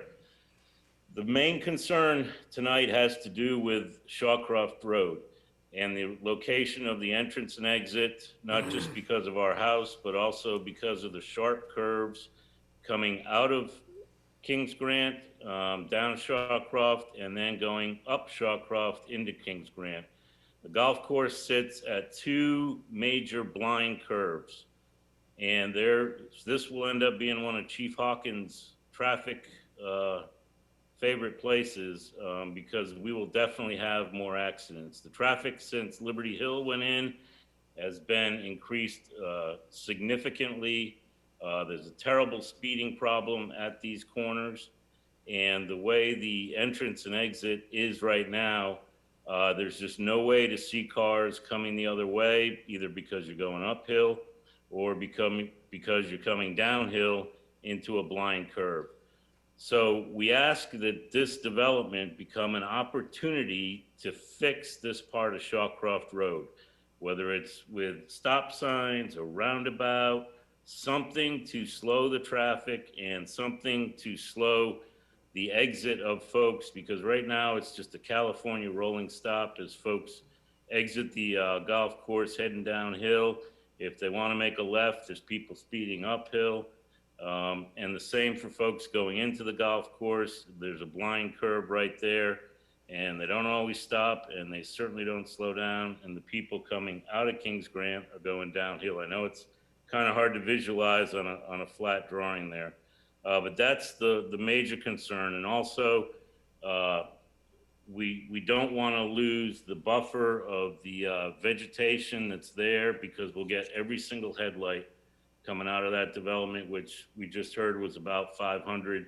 So 250 coming in, 250 going out every single day. And I shall yield my last 30 seconds to my beloved wife, Maxine. Good evening. This is Maxine Donnelly. My concern is, yes, for the greenscape. And also, I understand they're planning on reducing the incline into the golf course and using that dirt where they're going to be building. The thing is, the noise will be terrible, and the dirt and dust that will come from that. I hope that they will address this problem. Thank you very much. Okay. Thank you, Mr. and Mrs. Donnelly. Madam Clerk, you have the next speaker. Yeah, our next speaker was Maxine Donnelly, so she could have had 3 minutes, but... Oh. Okay. So our next speaker is Mr. Chris Pusey. Mr. Chris, you there? I am. Good evening, everyone. Chris Pusey, 409 Chicago Drive, Suite 112 in Fayetteville, and I'm with 4D Site Solutions. We're the surveyors and engineers on the project, and sort of restating what Craig said, when what we heard pretty clearly from the Planning Commission was that the connection to Iverly was to go away, and then one of the other focuses was the connection at Shawcroft.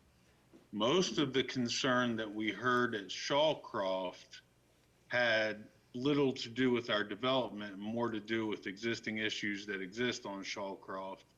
But you just heard from the Donnellys. One of the points that they made that we intend to address was the headlights that'll be pointing in their direction. And one of the things that I've talked about with the owner is screening, landscaping to mitigate those headlights. I had not seen the comments from TRC that Craig showed you tonight. They make sense, and I think that we shouldn't have any trouble bringing all those into check. Gary Robinson with 3DAG is also signed up to speak, and he can help you with any of the questions you may have on the product that's going on the ground, and I'll reserve my last minute 20 to answer any questions that you may have. Thank you, sir. Madam Clerk? Our next speaker is Mr. Gary Robinson. Mr. Robinson? Mr. Robinson, you there? Mr. Robinson, can you hear us? Yes, can you hear me? Yes, sir. Okay, I had to unmute, sorry. Thank you, Mr. Mayor and Councilman. I wanted to take this time to talk a little bit about a product that we're doing at Kings Grant subdivision.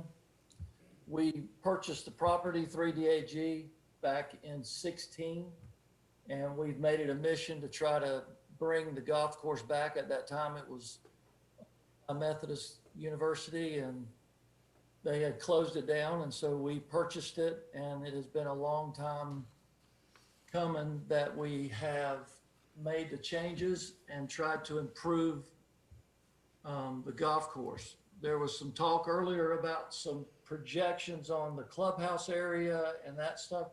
We have already made all those changes to that area around the clubhouse. We did that this summer. We redid the greens. Invested over $1.3 million into this project to help Kings Grant remain a very public and vibrant golf course and part of the community.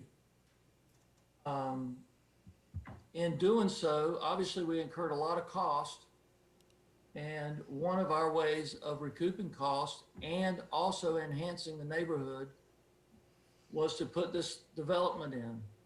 This development is not going to be just your average development. I don't know if any of you have had the luxury of going over to Pinehurst and seeing a place called Walker Station, but that is what we're copying over there. These homes will have garages in the rear.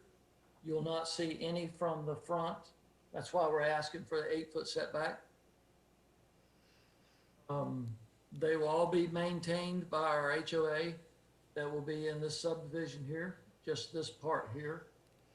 And then in addition to that part of the development, we're going on top and we're going to build a community center there that we will also be able to add for community in the whole Kings Grant subdivision and city, not just limited to members.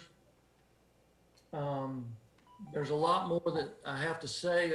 I would like to reserve that time for later, and also I'd be open to any questions. Thank you, Mr. Robinson. Madam Clerk? Mayor, our final speaker is Mr. John Martinez. Mr. Martinez, are you there? Said no? It appears he's not there. We have no further speakers, Mayor. Okay. All right. That will close the public hearing. It did have a couple of lights. Councilman Hare.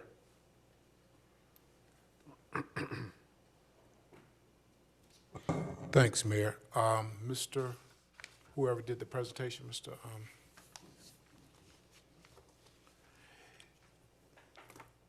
I know there are a number of items that possibly will be going back to staff to the commission to relook at. But one of the things that caught my eye was going from a 30-foot setback to an 8-foot setback. Now, I understand the definition of what that means and where construction begins, but just in case I don't, could you give me a little bit more clarity on exactly what that change means and where construction begins, where the foot and foundation would begin? I mean, it does mean, kind of like it says, that they would have the opportunity to bring them within 8 feet of the right-of-way, pulling them up to the street. Oh, wow. And that was approved by staff? Well, staff doesn't really have a problem with that aspect of any of this. That's actually kind of a national trend, is pulling houses closer to the streets and keeping the garages and things like that in the rear so that you don't see the cars, you see the house instead. And I know that, so any possible future conversation of sidewalks. Well, they will have to put sidewalks in as part of this development. So, okay, so within that 8-foot area, we're gonna have sidewalks? No, the sidewalk typically is within the right-of-way. Right. So you would have the road, you would have the sidewalk, and then the right-of-way would end, and you would have the 8 feet before the house could start. Okay, so just want to make sure I'm understanding.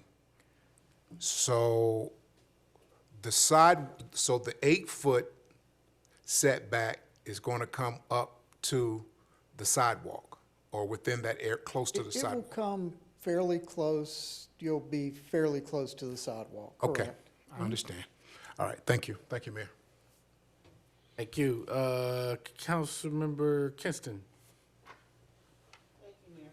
The only question I had in to the map was the. How you feel about it? You good with that? You had mentioned that there's only currently right now one way in to the neighborhood? Yeah, that's been one of the big issues with the development over the years.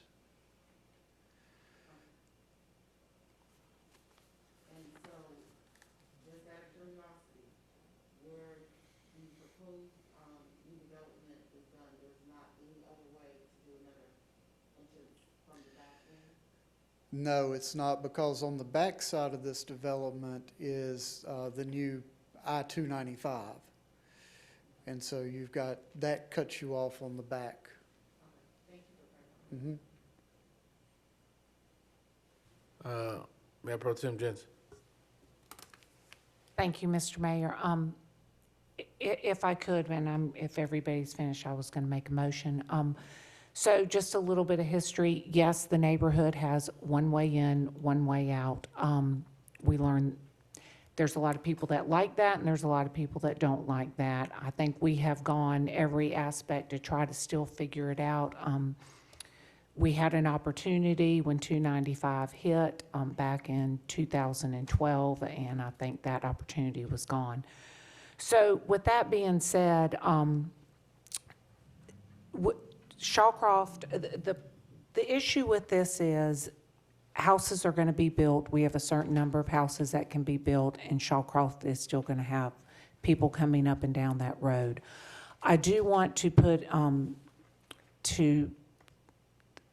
as you leave the clubhouse, I do want to address, as my neighbor said, the opportunity to look into stop signs and things like that. But with that being said, I would like to make a motion that we approve the request to revive the approved plan, neighborhood development plan for Kings Grant, and add 55 single-family building lots located on 347 Shawcroft Road. There's a motion by Mayor Pro Tem Jensen to approve. There's a second by Councilmember Wright. Any discussion? Any discussion on the motion? All right, Council, I look to you for your votes.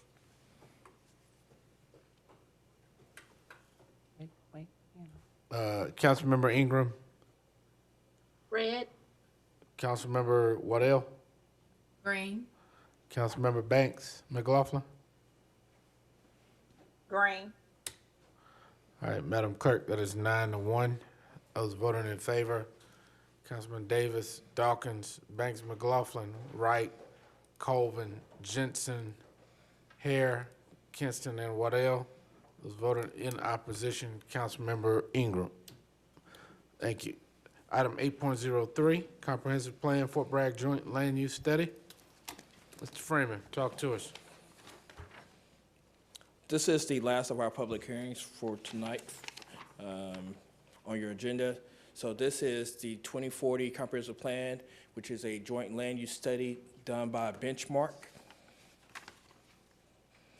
This is part of your TFA, your targets for action for 2020 that was adopted last year and included in the last quarter. This is a request for the adoption of a study for the Fort Bragg region to encourage compatible growth, to protect civilian population from military training impacts, protect military training missions from incompatible development, and protect the longleaf pine ecosystem. We have a presentation by Jason Epley, who will be from Benchmark, who is one of the consultants that actually performed this study. Mr. Epley? He should be on the line for the presentation.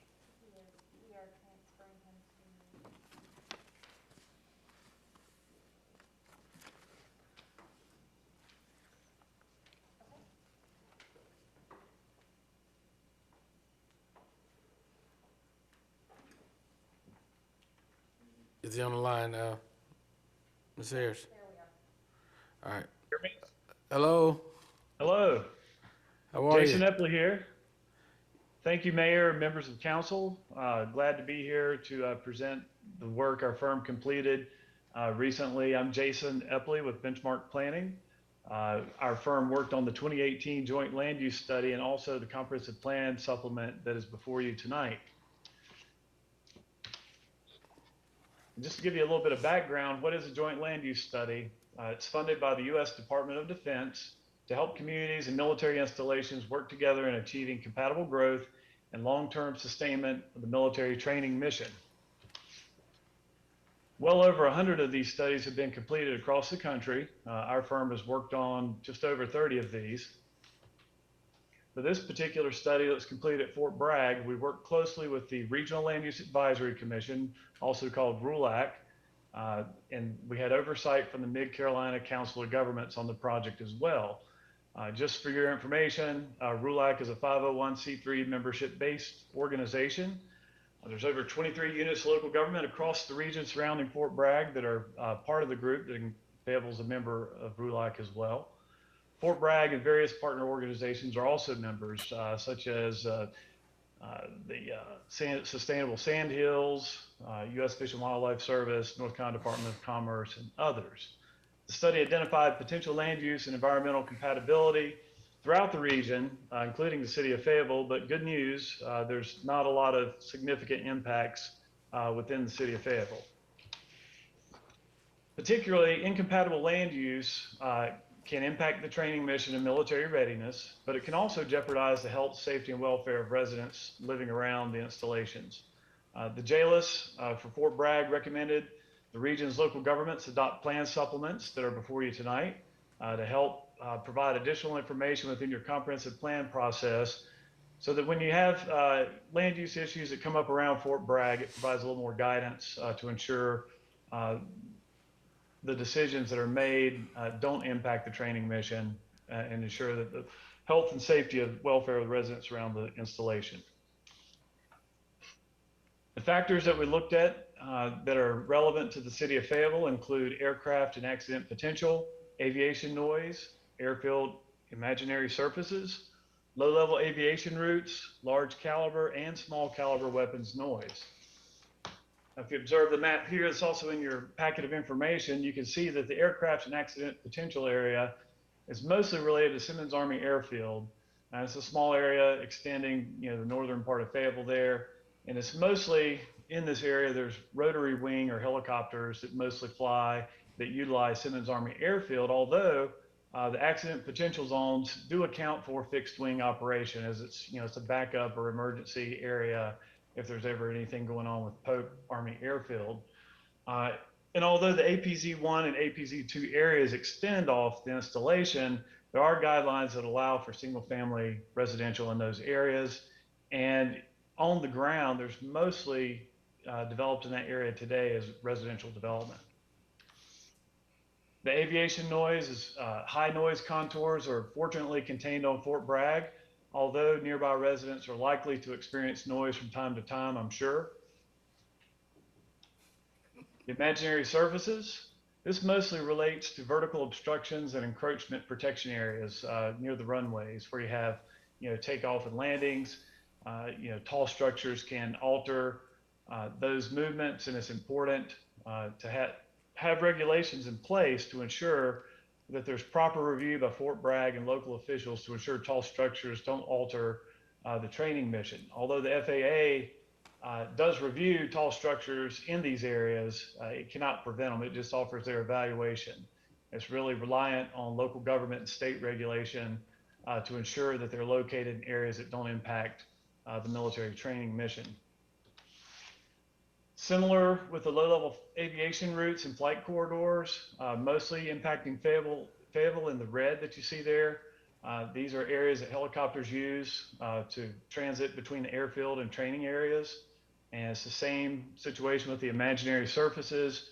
The main focus is vertical obstructions, tall structures in these areas. Same with the imaginary surfaces. FAA just reviews. It's really reliant on local government and state regulation to ensure their placement is not impacting the military training mission. Large caliber weapons noise. The first one that we're showing here on the screen is a single event, impulsive. So, just you might hear a bang. And, that's what this represents. And certainly atmospheric conditions influence these noise impacts. I lived in the Haymont area for a little bit over 10 years, and I can tell you, I'm not within this noise area, but there were times my windows definitely rattled, even though I'm not within this noise area. Most of these areas are already developed within the area identified on the map. The large caliber weapons noise, when looked at over a longer period of time, averaged out over the year, is slightly smaller than the single instance noise because it's averaged out. But once again, depending on if it's a cloudy day or something like that, noise impacts can certainly be felt in a greater extent across the Fayetteville area and across the region. Small caliber weapons noise is a very limited area of the city, but you see there in really the far western area around Fort Bragg, it does come off the installation slightly. As far as environmental compatibility factors that were observed during the study, we've looked at red cockaded woodpecker, active foraging areas, also the biodiversity and wildlife habitat rating.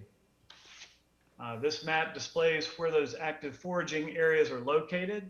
And as you can see on the map, it's a very limited area. A significant amount that's really up around the Spring Lake area and to the far western parts of Fort Bragg and the Pinehurst, Southern Pines, Aberdeen region over Moore County, also in Hope County. The biodiversity rating, there's very limited area within the city that was identified with high value ratings. And if you see the darker the green, that represents the highest value. And as you get down to the orange, that's modest value. And if you see the dark grays on the map, that demonstrates where there's significant impervious surface. So how does all this information, how is it utilized by RULAC? When the city of Fayetteville and other municipalities and counties throughout the region submit zoning cases, there's a compatible use protection rating that has been developed from all these criteria, and they're called critical compatible use protection and important compatible use protection. And this map here demonstrates and displays those areas. As you can see, there's very few areas in the dark green that are considered critical within the city of Fayetteville. There is a more significant amount of important compatible use rating, but I'll point out that most of these areas are already developed. Just to kind of highlight some of the recommendations, I certainly don't want to go through all of them that you have before you, but I'd like to point out regional coordination. Let me take a sip of water here, excuse me. The city of Fayetteville has been an active participant with RULAC for a number of years, really since the beginning. The city of Fayetteville's planning department has done a great job submitting cases for land use review and coordination with Fort Bragg, and just really encourage the city to continue their participation in that process. Planning for compatible growth. This is an important part of that process to ensure that your comprehensive plans include elements of the joint land use study, and that's what that's why we're here tonight. And then also, it's really important when there are tall structures and things that pop up within the planning area, it's really important to involve the Fort Bragg officials to review tall structures or any other technical guidance that may be needed on land use review to ensure that the military training mission continues. Regulations to support compatible growth. The primary things I'd like to mention here, once again, are the imaginary surfaces and low-level flight corridors. As I described earlier, the FAA does not prevent tall structures from being constructed in those areas. So it's really important to strengthen the coordination with Fort Bragg so that when tall structures are proposed in those areas, that they receive adequate review to ensure it doesn't interfere with the takeoff and landings and departures of in those areas.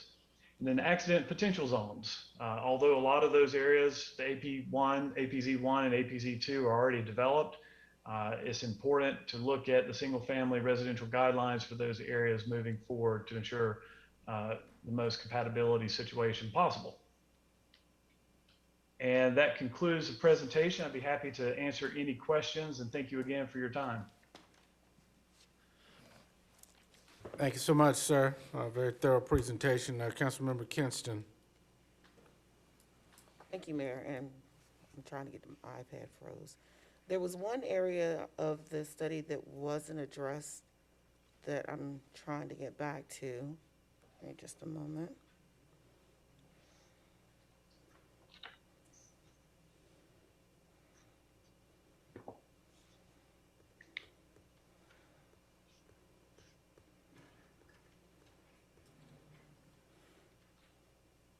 On page 17 and 18, where it talks about the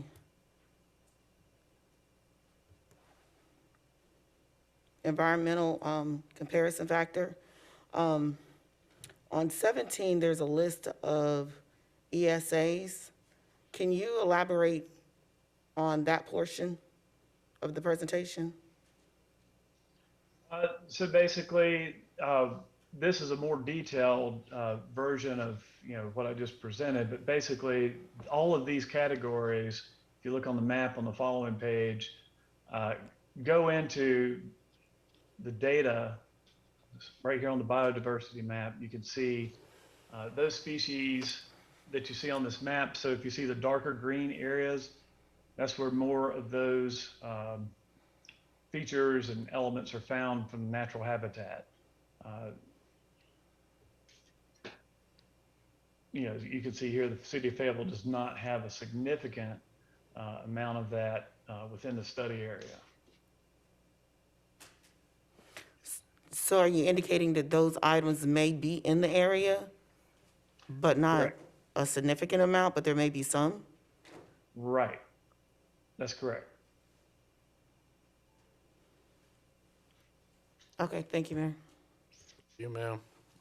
All right, council, any other questions? Councilmember Davis.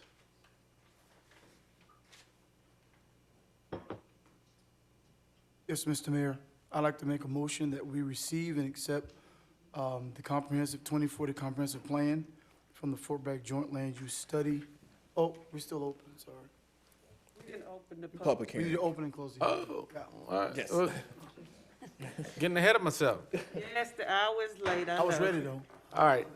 Ready? Thank you. With that, we'll open the public hearing. Madam Clerk, any speakers?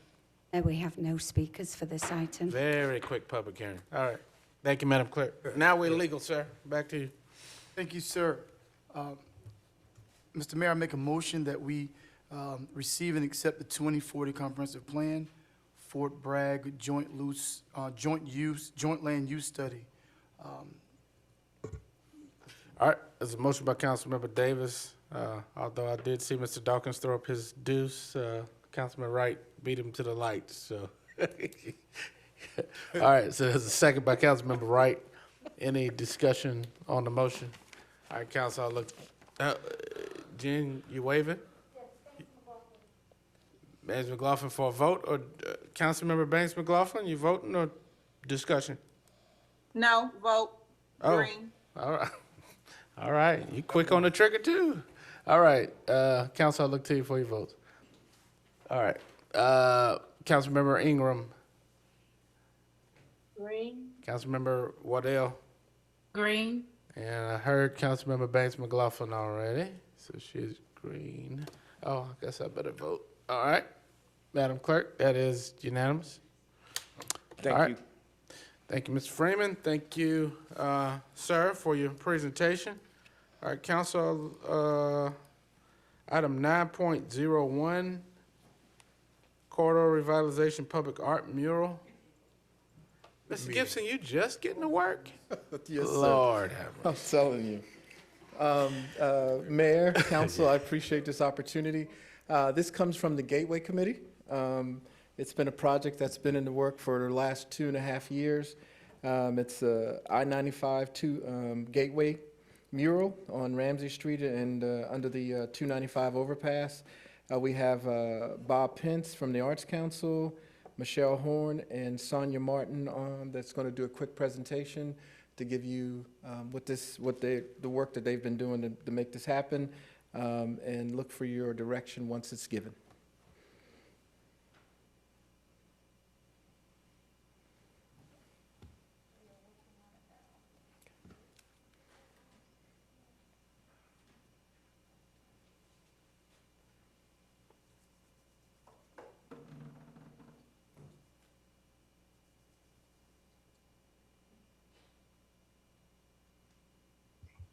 Can you hear me? Hello, can you hear me? Yes, we can. Okay, good evening. This is Michelle Horn. With me, I have Bob Pinson and Sonny Martin. Today, we would like to speak to you about the I-295 Revitalization Mural project. Myself and Sonny Martin were hired to be co-coordinators for this project. We have over 60 years of arts leadership experience in this community, and just a brief resume is included.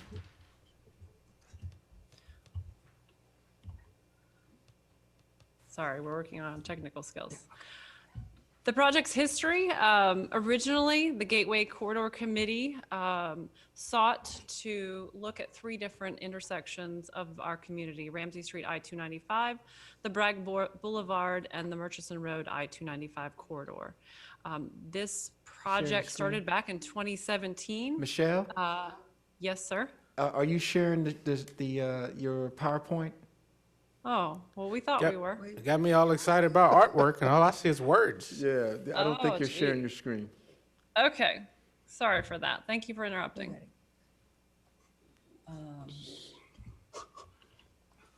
Go down to the Zoom. Yeah, I don't see where we've got the ability to share. I think you have to give us that permission. Okay, the host is nodding her head, so she may be granting you permission. I'll continue speaking if you don't mind while they work on this. Please. Okay. So 3 areas were selected as part of this corridor revitalization. A grant was written in 2017 to the National Endowment for the Arts. Based on the level of funding and word out of the Revitalization Committee, the Ramsey Street I-295 corridor was the selected first project.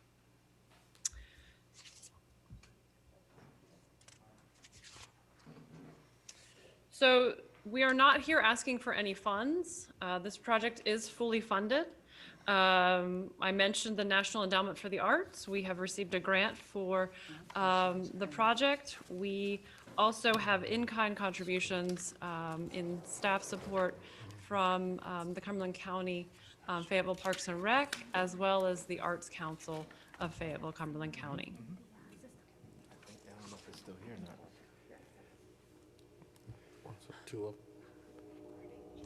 Oh, here it goes. She got it. I got you. Are we up? So you can see. That's cool. All right, so can you see a slide that has 3 logos, the National Endowment for the Arts and the Arts Council and the Fayetteville Parks and Rec? Yes, we do. Okay, perfect. So sorry for our technical inabilities. COVID has taught us a lot, hasn't it? Okay, we go back. Okay, here we go. All right, so let's move to the next slide, please.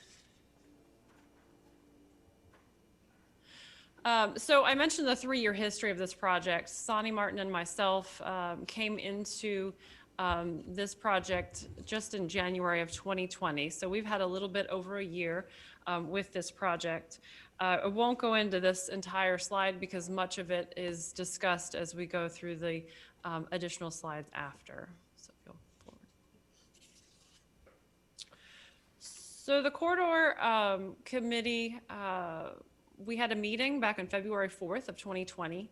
And at that time, we asked, what are the themes? What kind of visual representation would you like to see on a mural project at the corridor of I-295 Ramsey Street? And so from that, these words came from that group. The district's history is woody and agricultural. The present is a place where people live, work, and play, as well as it's a very forward-thinking community. The university is there, the citizens are forward-thinking, and economic growth and visionary leaders live and work in this district. So from there, we developed a request for proposal. It was created and developed based on those themes from the Revitalization Committee. We were looking at the underside of the bridge, you'll see in the picture to the top right, as well on both sides. So the road goes north and south, and those panels on the top image are east and west facing. On the bottom picture, you'll see the bridge abutment as you're entering under the bridge, and that has 4 sides. So that is the location of this mural. We wrote the RFP and had an application deadline of June 15th of 2020, where we had the call out for over 2 months, allowing adequate time for artists to submit an application. So before sending it out, we did a lot of due diligence, researching, casting a large net that was very inclusive and trying to think about the diversity of both the nation and our community. We sent it out to 29 national and state organizations. From there, 19 of those agencies actually picked it up and posted the RFP on their website. But in addition to that, all 100 counties here in North Carolina did post our RFP on their announcements for public works, along with the other list of things you'll see to the right. The Fayetteville Cumberland County Arts Council, of course, one of those 100 county arts councils, the Philadelphia Mural Arts Association, the National Association of Latino Artists, and publicarts.org, just to name a few. So the cast was, the net was spread wide, and looking for artists to submit, allowing them over 2 months to apply, allowing adequate time, hopefully, to obtain adequate applications. So from there, we got 14 applications. They ranged from regional, national, and international artists. Sonny Martin, myself, and Bob Pinson looked over the applications, and we're looking at the artist's ability to work in this size and scale. The mural area is quite large. We were looking for similar sized projects that they had past experience and past performance. We were looking at their professional references to confirm that they were a credible artist to work with, that they were able to handle such a project, as well as looking at their development, the artist development of the ideation of a theme. So from there, we took the 3 finalists from that selection to an advisory board. And so the advisory board was something that we developed and asked community members to participate. This advisory board was art specific, so we wanted other art leaders or individuals in our community that had art backgrounds to help steer and guide this process. So those members were Gordon Johnson, an architect locally here, Cornell Jones, he's an arts educator and a professional artist, including mural artist. He's also an adjunct professor at Fayetteville State University. Vilas Tenape is also an arts educator and a professional artist. He's the chair of the art department at Methodist University. Calvin Mims is an owner of Ellington White Contemporary Art Gallery and the Ellington White Foundation in Detroit, Michigan. And then Rosalind Mazzilli, a professional public art sculptor. And so that was our advisory committee. I want to be clear that we actually worked with 3 different committees throughout this process, and I'll speak to those additional committees here in a moment. So this group was tasked with making a blind selection of the 3 finalists after that RFP. And so by blind, I mean they were only allowed to look at the work that was submitted, the individual renderings that the artist did. We shared with them their resume as far as their background and their previous experience. We shared with them examples of their work that they had in public spaces as was submitted to us through this process. But we did not tell them their names. We did not tell them where they were from. So from there, we had the 3 artists. Pepe Gacca, he's an Italian artist, but was here in the United States, in Tennessee. Chatty Abuzelman is an artist from Pennsylvania. And then Jermaine Powell, an artist here in North Carolina. Ultimately, JP, or Jermaine Powell, was selected and awarded the commission by the advisory committee. He was chosen because of his strengths as a designer.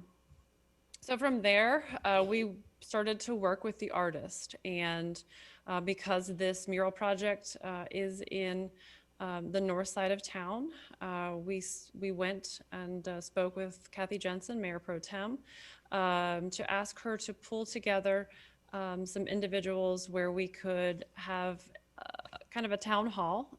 Mind you, we're during COVID, so we had to do that on Zoom, and she pulled together some names. The names listed here are those that participated. The list was much longer, I will say, but it was hard because this is our first project, to create that vision and get too many participants. But it was quite successful.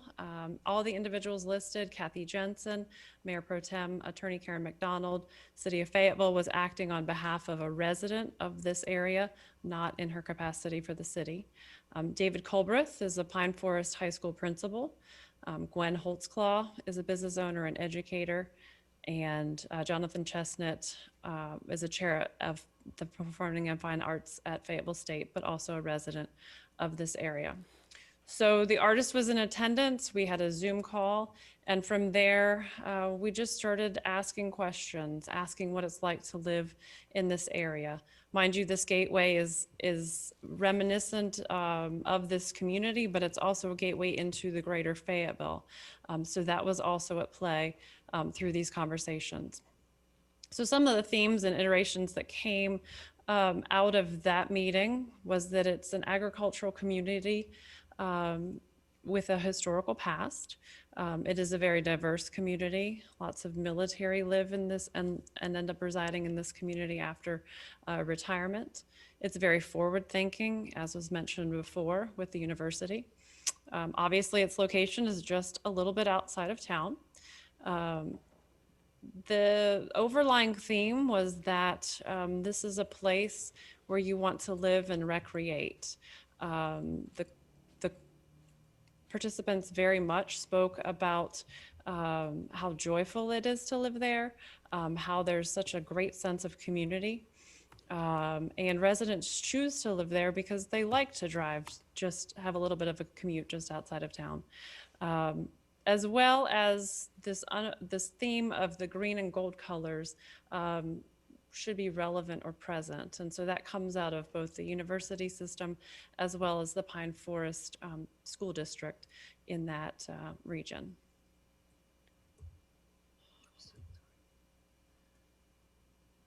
So from there, the artist certainly had lots to take away from that engagement with those community members.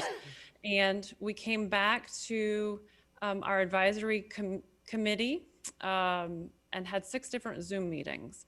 So the advisory committee was that group of professional arts individuals who would look at drafts that came out of Jermaine Powell, and we would talk through the draft, look at, again, those themes, making sure that we were in keeping with the thoughts of that community. And then also looking at it with the artistic lens and making sure that we were getting high caliber work to share with our community.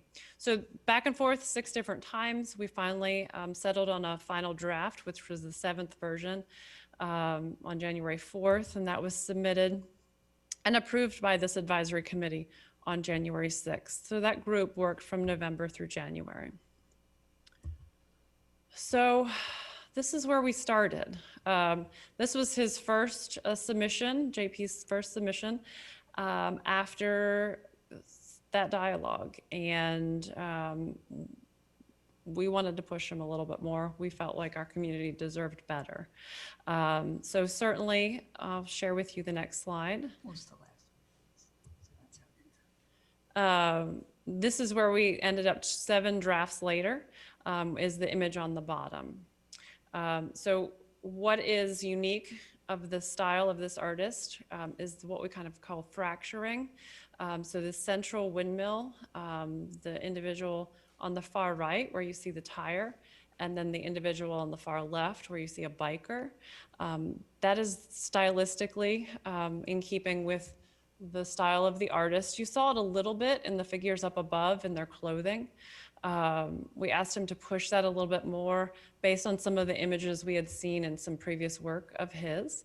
And so the bottom is the latest version. Now, we mentioned earlier that there are 2 sides to the bridge. So we have kind of an east facing and a west facing.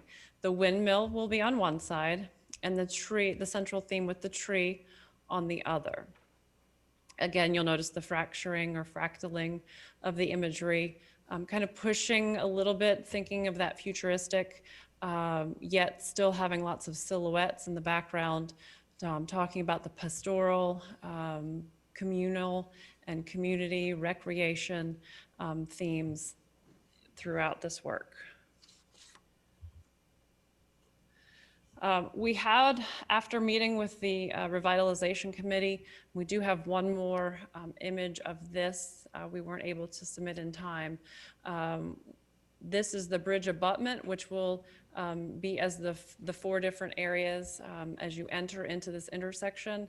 The difference from what you're seeing right now is that we were asked to kind of push a little bit with the color, if you will, to the left, more towards the shrubbery, creating a little bit more of a punch or a little bit more welcoming, saying, hey, there's something here, look further as you turn the corner.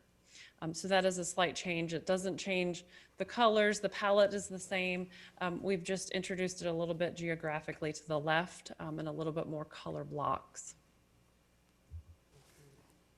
So we asked the artist to comment and make some discussion or comments about why he chose the imagery. He said the windmill symbolism encompasses a long history of agriculture and rural community charm, but the windmill can also be used as a symbol for growth and movement.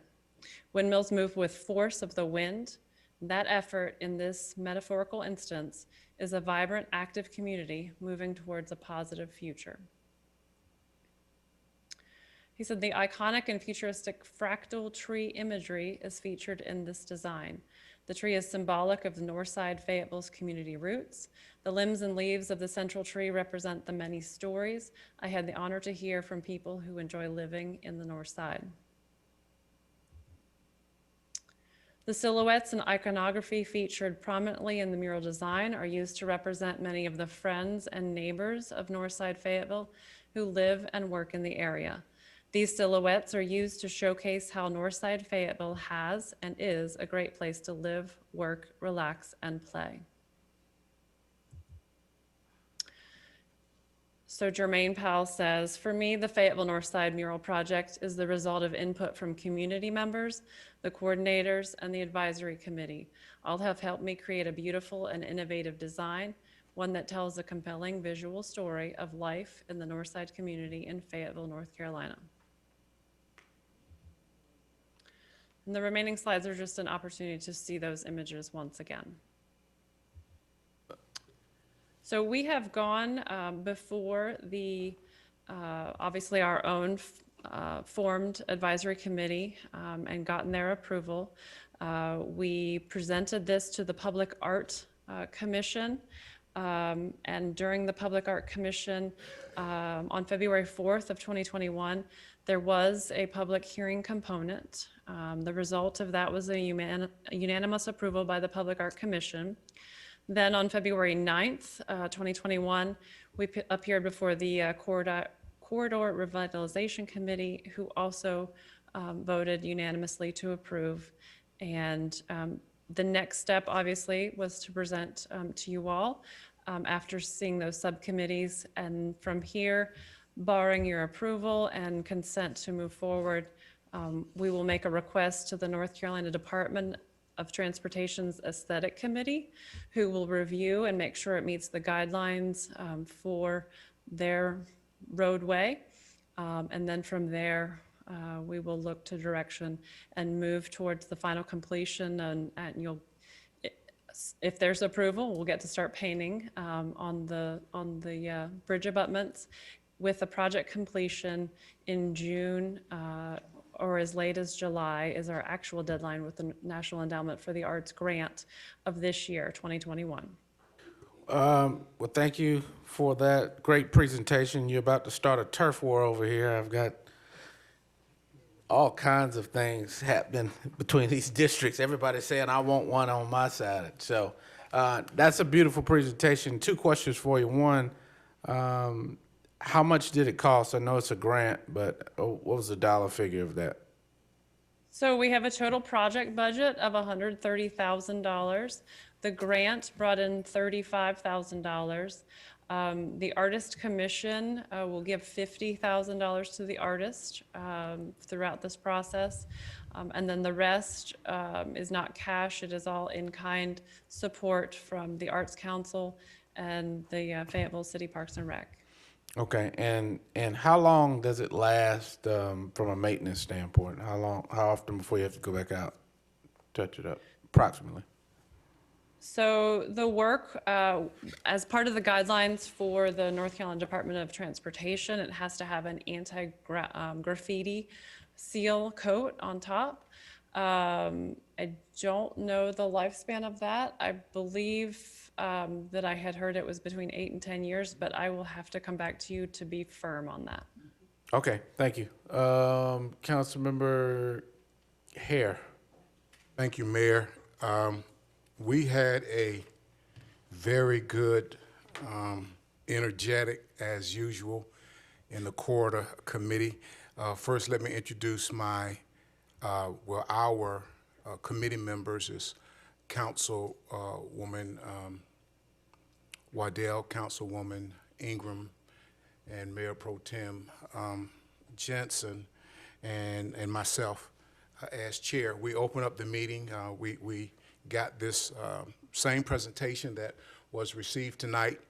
I also sent I sent all of council a heads up presentation through email. So the very presentation that was given tonight, you should have already received that.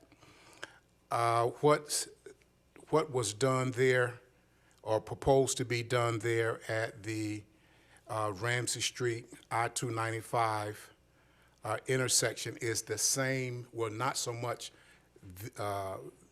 this particular design, but some forms of design, the same type of input, the same type of initiative to do what was done there. We are expecting the same in the Murchison Road I-295 and Bragg Boulevard I-295 intersections.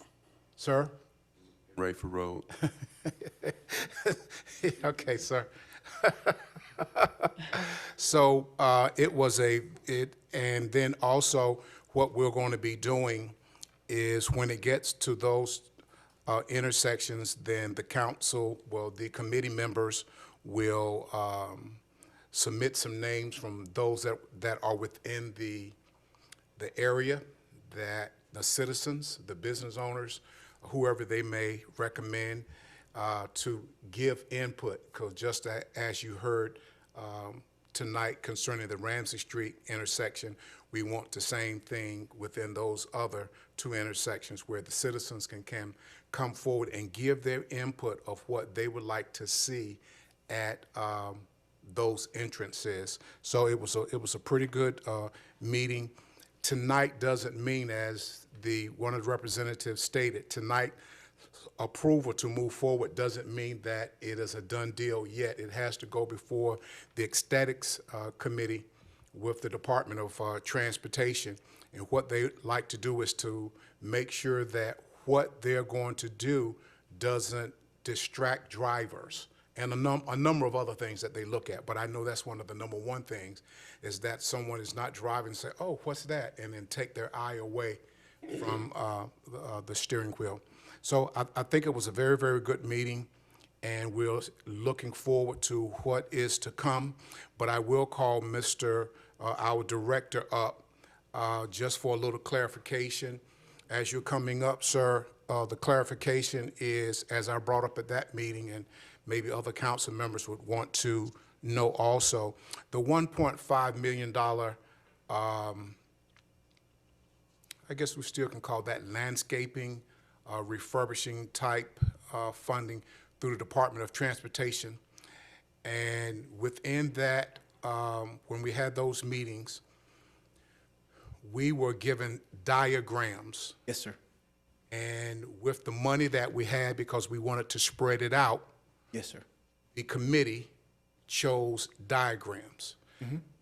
Tell us where we are with that, so I understand a little the difference between these two projects. I think one of the things happened is that DOT came back with their enhancements, and I can't, and I think there were 3 types, A, B, and C, and the Gateway Committee or Corridor Committee at the time and council chose, it wasn't the best enhancement, but it was making sure that we could spread the money out over the 3, and it was the 1.5, and they've completed 2 or 3 of those enhancements to date on the corridor, Murchison Road, Bragg Boulevard. I think that's the 2 that they've done now. But that money has been done, and you're going to get a briefing and an update on upcoming projects at the next corridor meeting. So just to be clarity to council and maybe even our viewers, the additional dollars that we just had the presentation on tonight is separate. Yes. From the 1.5 mil from the Department of Transportation. Yeah, this was a grant. Okay, and as we told the committee, those that work for us on this issue, we're expecting the same type of input in moving forward as was done there on our Murchison Road intersection and on our Bragg Boulevard intersection. That was pretty well stated. It was clear. Hopefully received well. Yes, sir. All right, thank you, sir. But Thank you, it's Mayor. grant money, so we got to make sure that they will package it. Right. Yeah. Right. Okay. Yes, sir. All right. Councilmember Kinston? Yes, thank you, Mayor. And Councilmember Hare actually touched on some of the items that I was going to ask about. So for the NC, I understand that it said that the design needed to go to the NCDOT to make sure that it meets the regulations.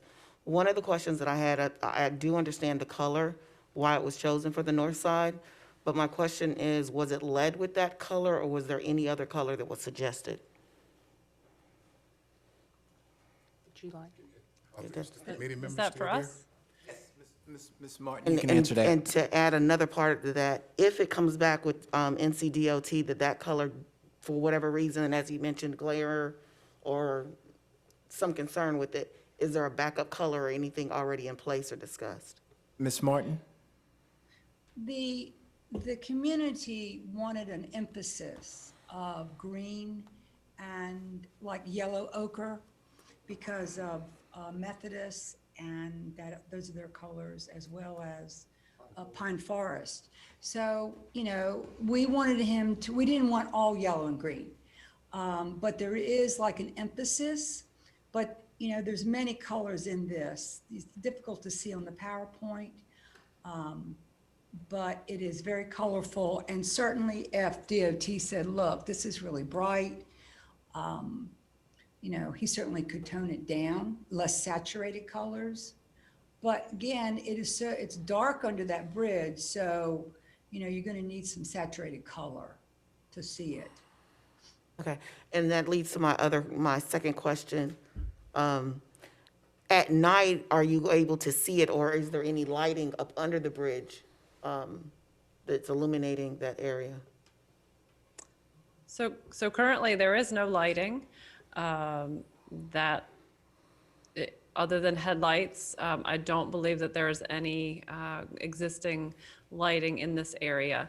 Mr. Gibson did mention that it would be great if we could uplight it. However, those funds are not currently allocated in this project. Okay, thank you. Thank you. Councilmember Kinston, Councilmember Davis. I'm good, Mr. Mayor. Right. Councilmember Wright. Yes, I just have a couple of questions, maybe for the Gateway Committee. As far as the choosing of the locations, Murchison Road, Bragg Boulevard, Ramsey Street, these underpaths, I don't know, this is my first time as far as coming together as a council hearing about this. The question is, the 1.5 mil from the Department of Transportation, is that going to be also used for this type of project?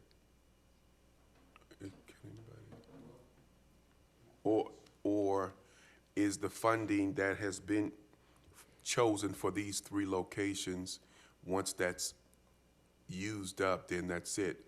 Where I'm going with this is because, you know, out west we have Cliffdale Road and we have Rayford Road, 295 exits as well, and we have nothing.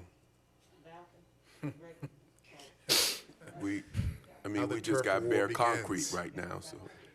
So is that, are we looking down the road in the future of Yes, us sir. receiving? Help me out with that. Yes, sir, you are. I think that's one of the emphasis that the chairman has said from the Gateway Committee. Yes, sir. That the wealth will be spread. Okay. He didn't hear that. She's talking about she's next. Oh, north side. Oh, you talking about on the paperwork? Oh, many times I heard All north right, side well, today. that's good to know that All right. eventually it's coming out west. And I think we've asked DOT to come back to the next meeting to update, because once you do roadway improvements, there's enhancement money. We have an opportunity out here on Rowan Street that we'll be bringing back that kind of what we can do there and sort of leverage the funding for enhancements, because we have money for the Rowan Street and as well as 295 coming up. There's a big enhancement that's going to happen on Murchison Road, and we're going to be doing on Rayford Road, and there will be another one on Ramsey Street too. Okay, well, I just want to compliment the Gateway Committee. Thank you, guys sir. Doing a great job. Thank you. And, appreciate it. But if I could just kind of reiterate, because I know it's been a moment. It's my. But that $1.5 million presentation was a full council presentation that was done in the Lafayette room. So it has been given. I missed that. All right, Council Mayor Pro Tem Jensen. Thank you, Mr. Mayor. I just want to say a few things about the mural, and I would like to thank everybody that helped make it happen. When you're in government, everything takes quite a while, and this has been a long process. And to tell you how long this process has been, I think Mr. Mayor was in charge of the corridor committee when this first started out, and we got the look of what it was supposed to look like. So at the first time that we saw this, the mural was on the outside where the walls were. And when we came down and Chairman Hare came, we started looking at the money that we had, and everything that we did, we didn't go overboard, but we kind of went in the middle, and we used our money wisely, and we spread the love. And I will say I have to thank the Arts Council, because they were there with us, and, you know, we started talking, and, you know, the director at the time was like, I think we can get a grant for this. I think we can make it work. So, you know, sometimes in government it takes us a while to do things, but we are trying to figure out the best way to spend our money and to get the things that will enhance our community. So this has completely been a win-win. So before I leave, I just want to say when 295 came and the medians came, Ramsey Street was the guinea pig. And we were the guinea pig for the city to get the medians. And right now, we asked a lot of people in District 1 to be part of this. It was during COVID. And I would like to personally thank the people that showed up to give their opinion, and I think they did a wonderful job. So when your districts come along and things start happening, I can guarantee you that we have paved the way that people are gonna say, man, I can get this in my backyard. So we're just the guinea pigs. That's all I'm saying. It's just gonna improve from here. So with that being said, I'm gonna let Councilmember Hare do the, if he would like to make the motion, I'll second it. Councilman Hare. Thanks, Mayor. I make a motion that we accept the corridor revitalization project mural for Ramsey I-295. There's a motion by Councilmember Hare to approve corridor revitalization public art presentation program. There's a second by Mayor Pro Tem. Any further discussion? All right, Council, I look to you for your votes. Councilmember Ingram. Green. Councilmember Waddell. Green. Councilmember Banks McLaughlin. Green. Madam Clerk, that is unanimous. All right, good work. Council, motion to adjourn. So move. Have a good night.